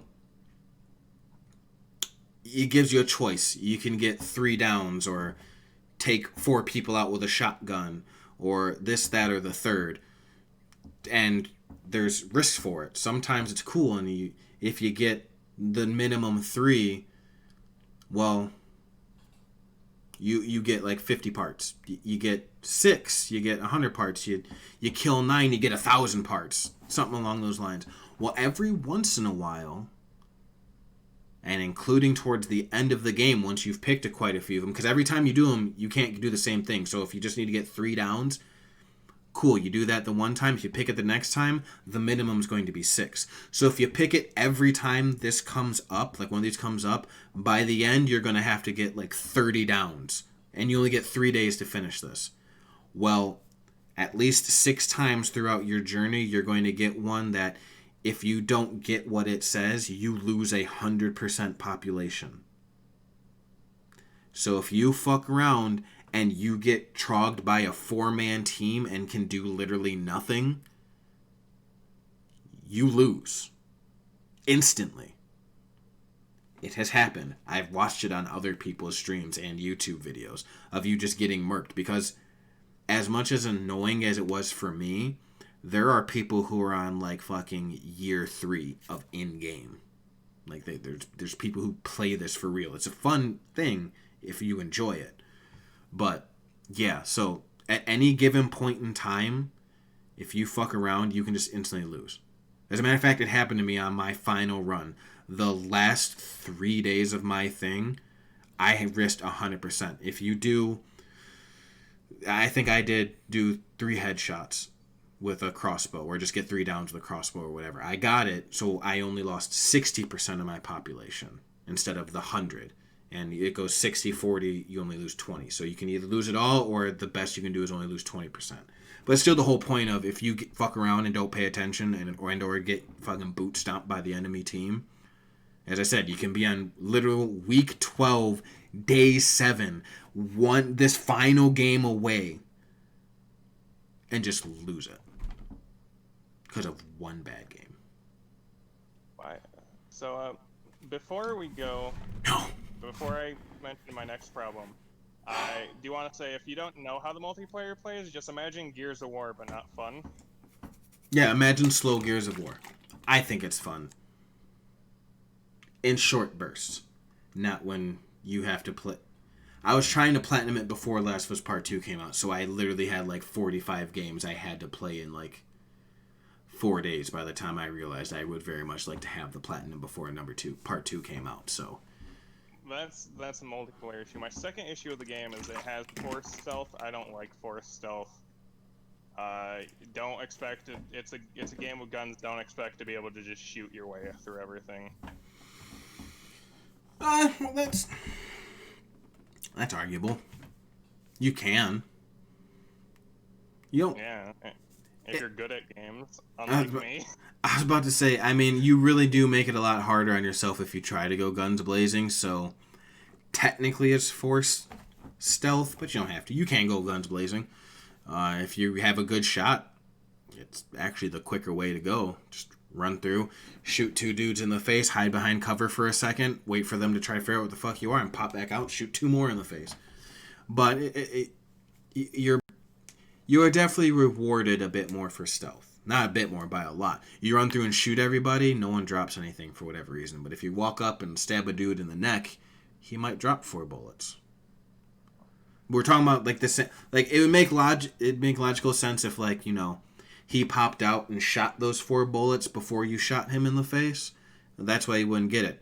But if he's the first dude I shoot, like, by him right in the head, back of the head, after, you know, it forces me to go into cover, and I walk around, they should still be there, but they're not. You're definitely rewarded more. Like, if you walk up and stab a clicker in the neck, it'll drop a whole thing of duct tape. Whereas if you shoot it in the face twice with your revolver, it drops nothing. So, you can, but as I said, you're more rewarded for not. They want you to stealth it. Another thing before we move on to second last list, we spoiled like the beginning and the ending. It's an old enough game by now. But there's a lot of stuff in the middle of the story that I don't want to say that makes it really worth playing. It's a very beautiful game. The story is very well told. There's a lot going on. I might have not finished it, but I watched it go through. It's not my type of game. Naughty Dog doesn't do my type of game, but I still would highly recommend. Oh yeah. Oh yeah. That game is very, very well done. I mean, I've sat here and talked another 20 minutes about it, but it's a 7-year-old game that's been talked up and down. It's a masterpiece. It's not perfect. None of these games, my favorite game of all time, is not perfect, but it's still a masterpiece. This is a masterpiece. It was my favorite game of all time until my number 1. And then, honestly, it would still be, if my number 1 didn't exist, this and what it's tied with number 2 would still be my number. They're great. Two, I'm going to move on from that real quick. And I'm just going to say it because it's a brand new game. And I'm assuming you're sitting here for 3 hours listening to me talk about video games. You love video games. You know what Last of Us Part 2 is. You know what it means to you. Whether you played it or not, if you're one of those haters who seen the leaks and was like, fuck this game, I don't care. It's definitely the most controversial game in recent history. In a long based time. Based on complete bullshit too. Yeah. Yeah, if you're one of those who's seen the leaks, I'm not going to spoil this because the game literally just came out not long enough ago to where I don't want to spoil it without I could do a whole spoiler cast, but I'm not going to do it right here. If you've seen the leak and seen and heard what happened and were one of those, I'm not going to play it, fuck this game, you're a fool. Straight up. I guessed what the leak was. I kind of knew. I assumed, if you played Last of Us Part 1, you kind of know how their world goes. And I knew what the leak was without actually knowing. It didn't surprise me what happened. How it happened, was not expecting that kind of crazy. Either way, you've seen it on a context. It's exactly what I said. All these people are expecting this person to do this, and when it happens, they're going to say, this is dumb, I don't want to play it, and that's exactly what happened. I said, out of context, it probably sounds dumb, but play the story. I bet it pans out. And guess what? It fucking did. It paid off in spades. Maybe not to you, and maybe not to everyone else, but Last of Us Part 2 is just as good as Last of Us Part 1. I have the saying that I like to throw around, whether people like it or don't like it. If you love the first Last of Us 2 is exactly the game you deserve, whether you want to take that good or bad. That is exactly it. It really is. It's the game we deserve. We didn't need it. Fuck, most of us didn't want it. But once I played it, I'm so glad Neil Druckmann and his team made it. Last of Us didn't need it until Part 2 dropped, and it is an absolute necessity to wrap the game up. There is a reason, after listening, and I totally agree, it is not Last of Us 2. It is Last of Us Part 2. It is the second half of the journey that we didn't know we needed, and we did. Absolutely fantastic. I won't spoil anything else of it. If you like Last of Us 1 and are on the fence about playing Last of Us Part 2, don't be. It is fantastic. As a matter of fact, I'm going to change it up and do a definitive change right now.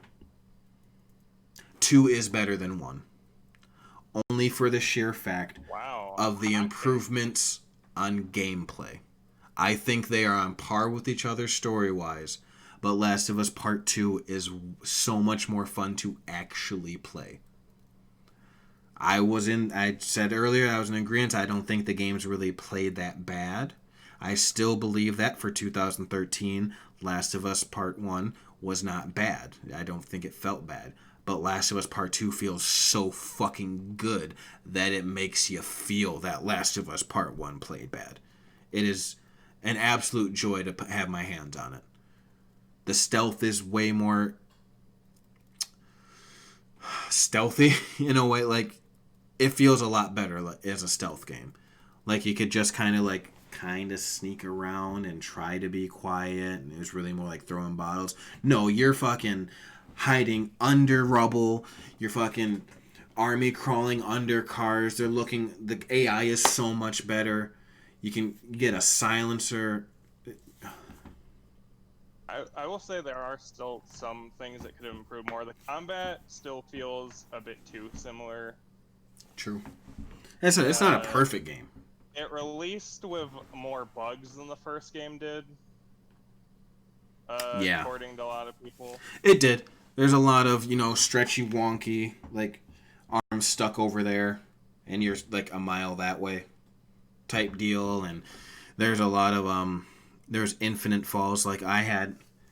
This one really isn't a glitch. It's kind of how, the autosave worked, but, yeah, it's a glitch. I was in an infinite loop. You got that death loop. I got a death loop. I fell, I missed a jump, and when it spawned me back in, I was already in the air, falling back down. So I had to reload the last checkpoint. Let's see. It is like he said, the problem really is with jank, quote unquote jank. A lot of glitches. Sometimes the audio cut out, desynced. I mean, it's a game. Like I said earlier, when I'll say it again, no game's perfect. But these three, part 1, 2, and my number 1, are the closest things I've gotten playing in my hands to fucking perfect. And if I just want to throw this out there, I might not like the game. I might not like 1 and 2, but objectively speaking, Part 2 is probably the best looking visual game out there to date, maybe. Like, on the market right now, yes. I don't give a fuck what you say, objectively, subjectively, take it how you want. No game out right now looks better visually than Last of Us Part 2. I challenge you to bring up a facial render that looks better than any of them when they're working properly than in Last of Us Part 2. PC or not. PC, PS4, Xbox, I don't care. Their facial recognition software, Naughty Dog, there is a reason why most people in the game industry quote Naughty Dog as being the best studio on the planet at the moment. It's between them. I wouldn't go there. It's between them and CD Projekt Red. When you say who's on the top, it's usually one of those two for most people. I wouldn't put either of them in my top 5. Really? Yeah. The only CD Projekt Red game I really liked was the first Witcher, and that's old as fuck now. See, I like Witcher 3 a lot. I mean, it is also one of the best-selling games of all time. And Cyberpunk is shaping up to be real good. I'm really excited for Cyberpunk. That's the only game that looks like it might come out and look better than Last of Us, but I think only on PC running at, 390 GTX, brand new fucking hard drive or graphics card and whatnot, but still. It's fantastic. Great games all around. What's your number 2? My number 2, the thing that dethroned Nier Automata. We have One Step from Eden. I knew what you were talking about. As soon as you said recently came through and dethroned, I knew it was One Step from Eden. The way you were talking about it, I knew it would be on your top 10. I didn't think it would be this high. Impressive. Once again, with Slay the Spire, it is a deck building roguelike, but with near relentless real-time grid combat in the way of the Mega Man Battle Network. But you it's so hectic. You cast spells on the fly. You constantly dodging. The enemies are always evolving. You're trying to find artifacts. You can make allies, you can make enemies, and you just on your way to making it to the end. Bosses constantly push what you can do in the limit of the sides are 4v4 grids. They have the enemies 4v4 and you're 4v4, and they're constantly pushing the limit of what you can do. It has the deck building, which I love from Slay the Spire, with the same concept. You have to think smart. You can't just pick everything that looks cool.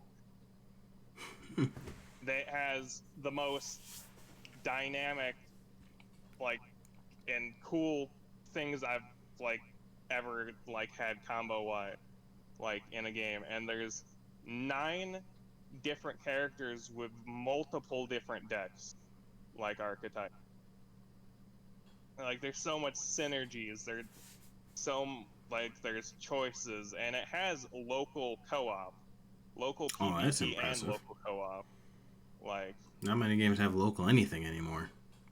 Yeah.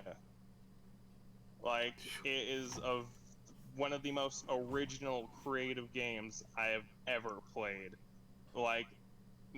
It's real-time action with strategy and deck building and fucking bullet hell, and oh oh my god, I'm like so gushing over this fucking game. I love it so much.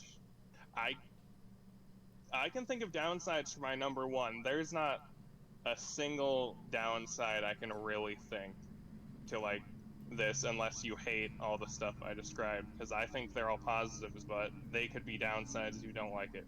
I I can't think of a single thing I'd put on the downside to this game. Besides maybe, you know, it's a roguelike, you have to grind like time wise, but I can gush over this game forever. One Step from Eden is one of the best games I have ever played, and I thought Nier would be my number two for life, but I think this might be my number two for life. It is such a good game with such a nice soundtrack, and it is so underrated. It is not a very big game. It doesn't even have its own fucking Wikipedia page. It's that small. Oh wow, that is Like, small. No wiki. yeah. Shit, was it me? I Get it? yeah. I just Very well. I know you've only seen that one video I showed you, but Hey, you're gonna have to stream it sometime, man. I have to come through and watch. I will. See how it plays. It's on Twitch. It's on PC. I might stream like the PC version because I'm more unlocked on the PC. Nice. Yeah, I'll definitely have to come through and take and watch. I mean, the video I seen, it looked fucking maddening. Like, shit was all over the place. That shit was crazy. And the way you describe it, like, literally watching the video he sent me of it when he was trying to tell me about it, it's watching, it's like listening to him describe it. If it sounds like fucking madness, it is. There's just shit constantly going on. Anime people throwing shit at people and bombs going off and explosions and lasers and ice and electricity, and I was like, oh, I think I'm too small brain for that type of game, but you know, I might try it. If it's on Switch, I definitely might try it. Well, With that kind of talk, I might have to. This game. Very well. You ready to move on? Final Your ones? number one. If you haven't guessed it yet, go ahead. I was gonna say, you want me to do my number one first, so you can throw yours at last since you're the host, and it could be like the big. Go ahead. I'm pretty sure, like with my top four, if you don't know what my number one is, you should. But yeah, go ahead. Well, I know what his number one is. I don't think you guys will ever know what it is. My number one is from a series that is now dead, which I will forever hate Capcom for unless they revive it. Onimusha: Dawn of Dreams. A game that came out in the US in March 8th, 2016. Really? Yeah. That recent? Not 16, 6. I'm dumb. Yeah. You have to forgive us. It is 3 in the morning, close to 3 in the morning for me, which means it's a little after midnight for him. 12:23. Yeah. So, forgive us. But yeah. still. The game, look-wise, it was beautiful for the time, and to this day, I still think it, like, you're not gonna say it holds up, but fuck, it doesn't look bad. It's impressive to say. It's like an action-adventure hack-and-slash game. It doesn't have... You can fucking juggle people in it. It doesn't really have, like, the Devil May Cry intricate combos.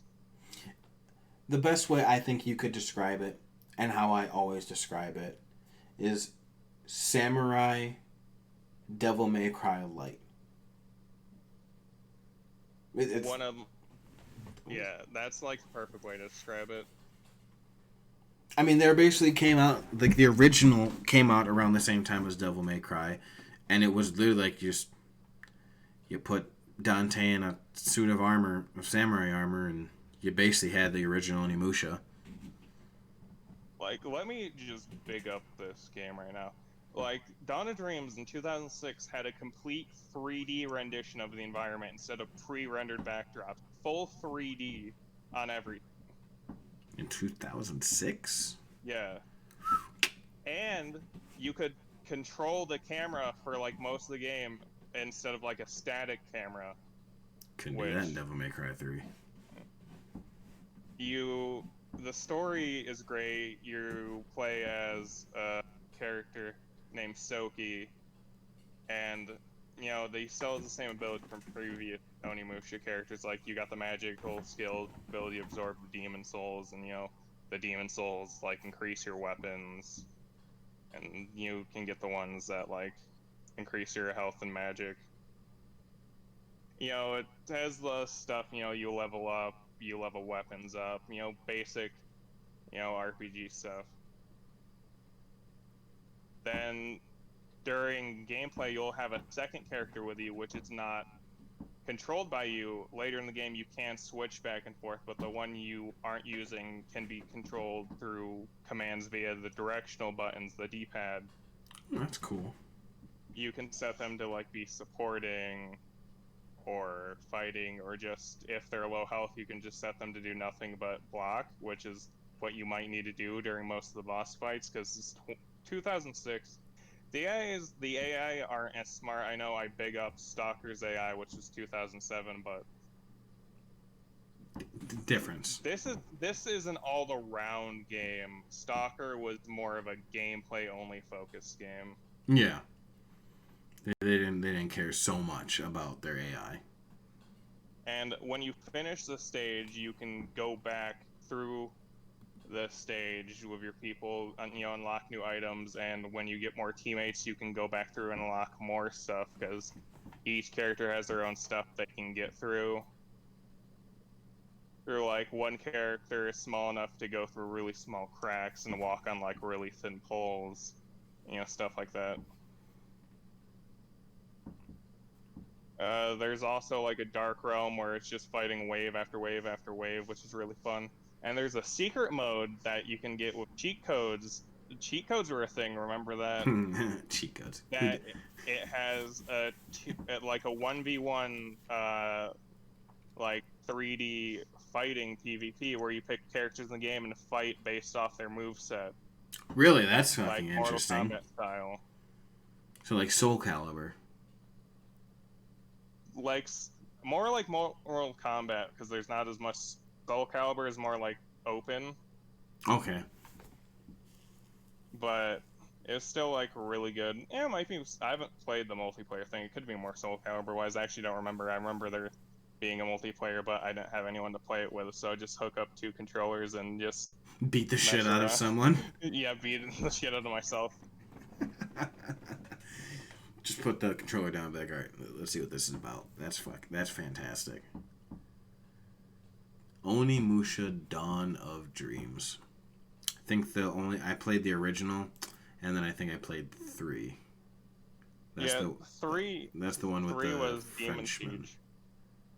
With the Demon Siege was originally supposed to be the last one, but enough people wanted a new one that Dawn of Dreams came out. It's the best one.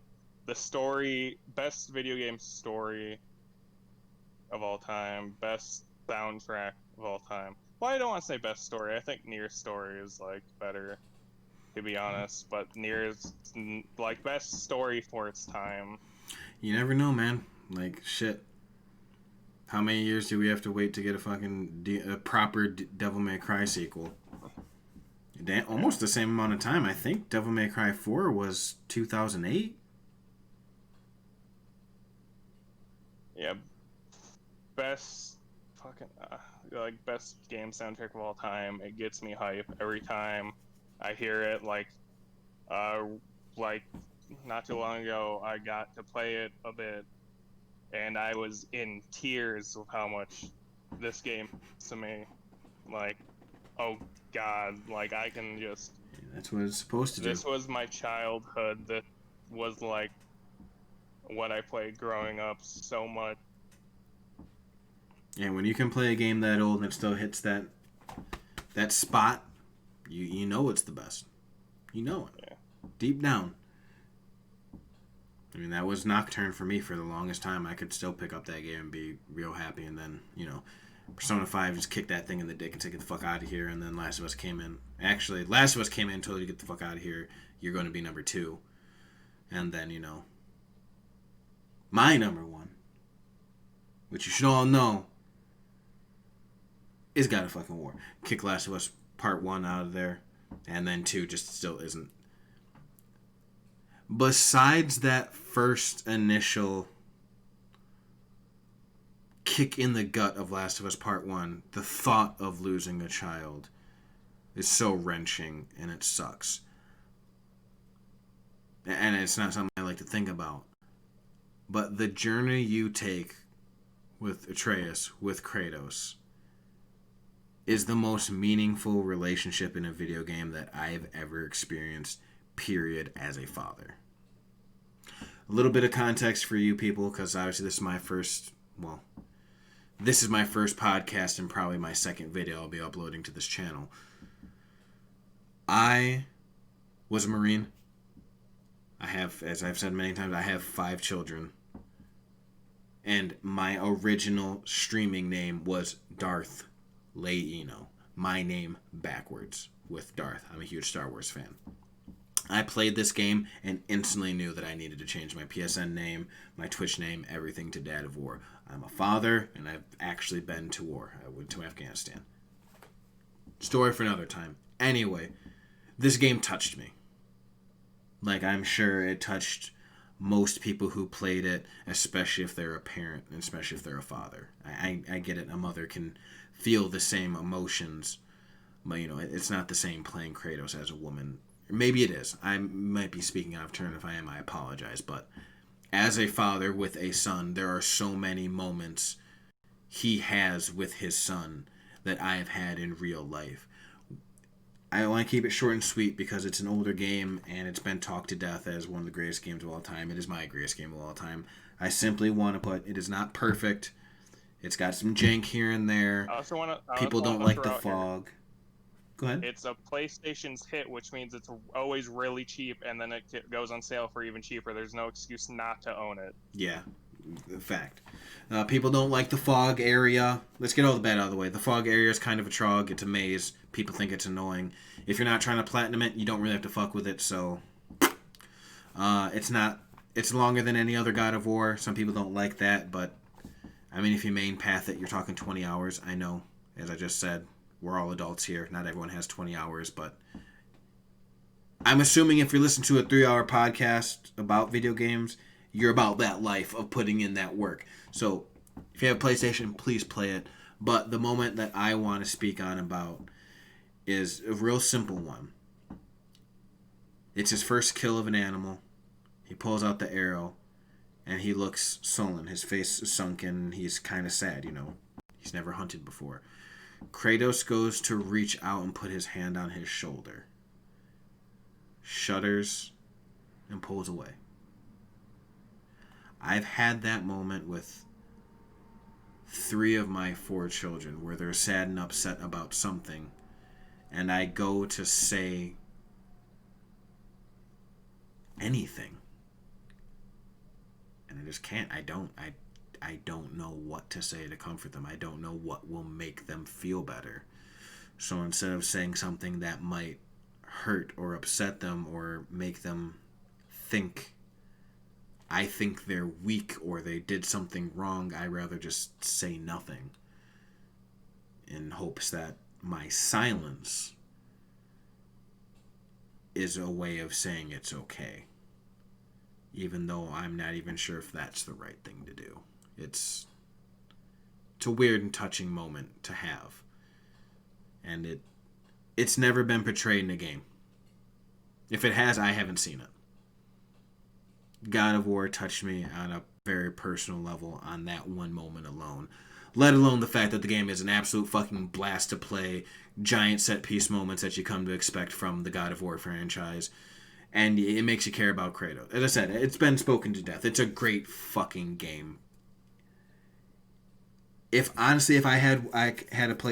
only had one game I could play for the rest of all time, at this moment it would be God of War. I would play that on repeat. Hands down. Easy. And that is why it is my number one game of all time on my personal top 10 list on this podcast. There you go, people. There you go. If you made it this far, thank you so fucking much. I don't know how many people. I'm gonna have to figure out how to do timestamps and where to timestamp shit. This has been. It's 3 hours and 24 minutes right now. That's how long we've been talking about video games. That's crazy. And it's just 10. 10. We've been talking about we can make a fucking top 25 list. That's insanity. Insanity. And I love it. That's why we're here. That's why it's what we do. That's what we talk about fucking video games. There's so many. There's so many different opinions. There's so many good games. Fuck. Next week, I really think we might just be our top 10 most hated games. Money wasters, time wasters. Ideas are percolating, people. But honestly, top 10 hated characters, top 10 liked characters. There's just so much stuff you can do. It's coming. It's coming, people. Please hit that fucking like button. I'm not sure if this will be on Apple, iTunes Podcast, or Google Play. I'm going to try to put that shit there. I'm going to figure it out. And if it is there, hit whatever star, thumb up, whatever it is there. Subscribe, all that shit. Please. If you like what I see, please let me know down in the comments below. Kawhi, thank you so very much for putting up with me for 3 fucking hours. I love putting up with you for 3 hours. But it was a blast. I might have had to leave. It was a fucking... It really was. I looked down at the time, I'm like, oh, we're only an hour in. We're kind of making good time. Next thing I know, I'm looking down, we're at 3. I'm like, fuck, we've been talking too goddamn long. But it's so much fucking fun, I don't even care. If I get one goddamn like on this, I don't care. It was just... It was really fun just talking shit with you, man. It really was. Time like flies when we're together. It's great. So, people, it has been a fantastic time. Please hit that whatever like, subscribe bullshit is on the screen that you're listening to this on. I've been your host, Dad Vor. This is a best friend of mine, Kawhi Boy Girl, and we will hopefully see you guys next week with another topic. I'll catch you later. Deuces.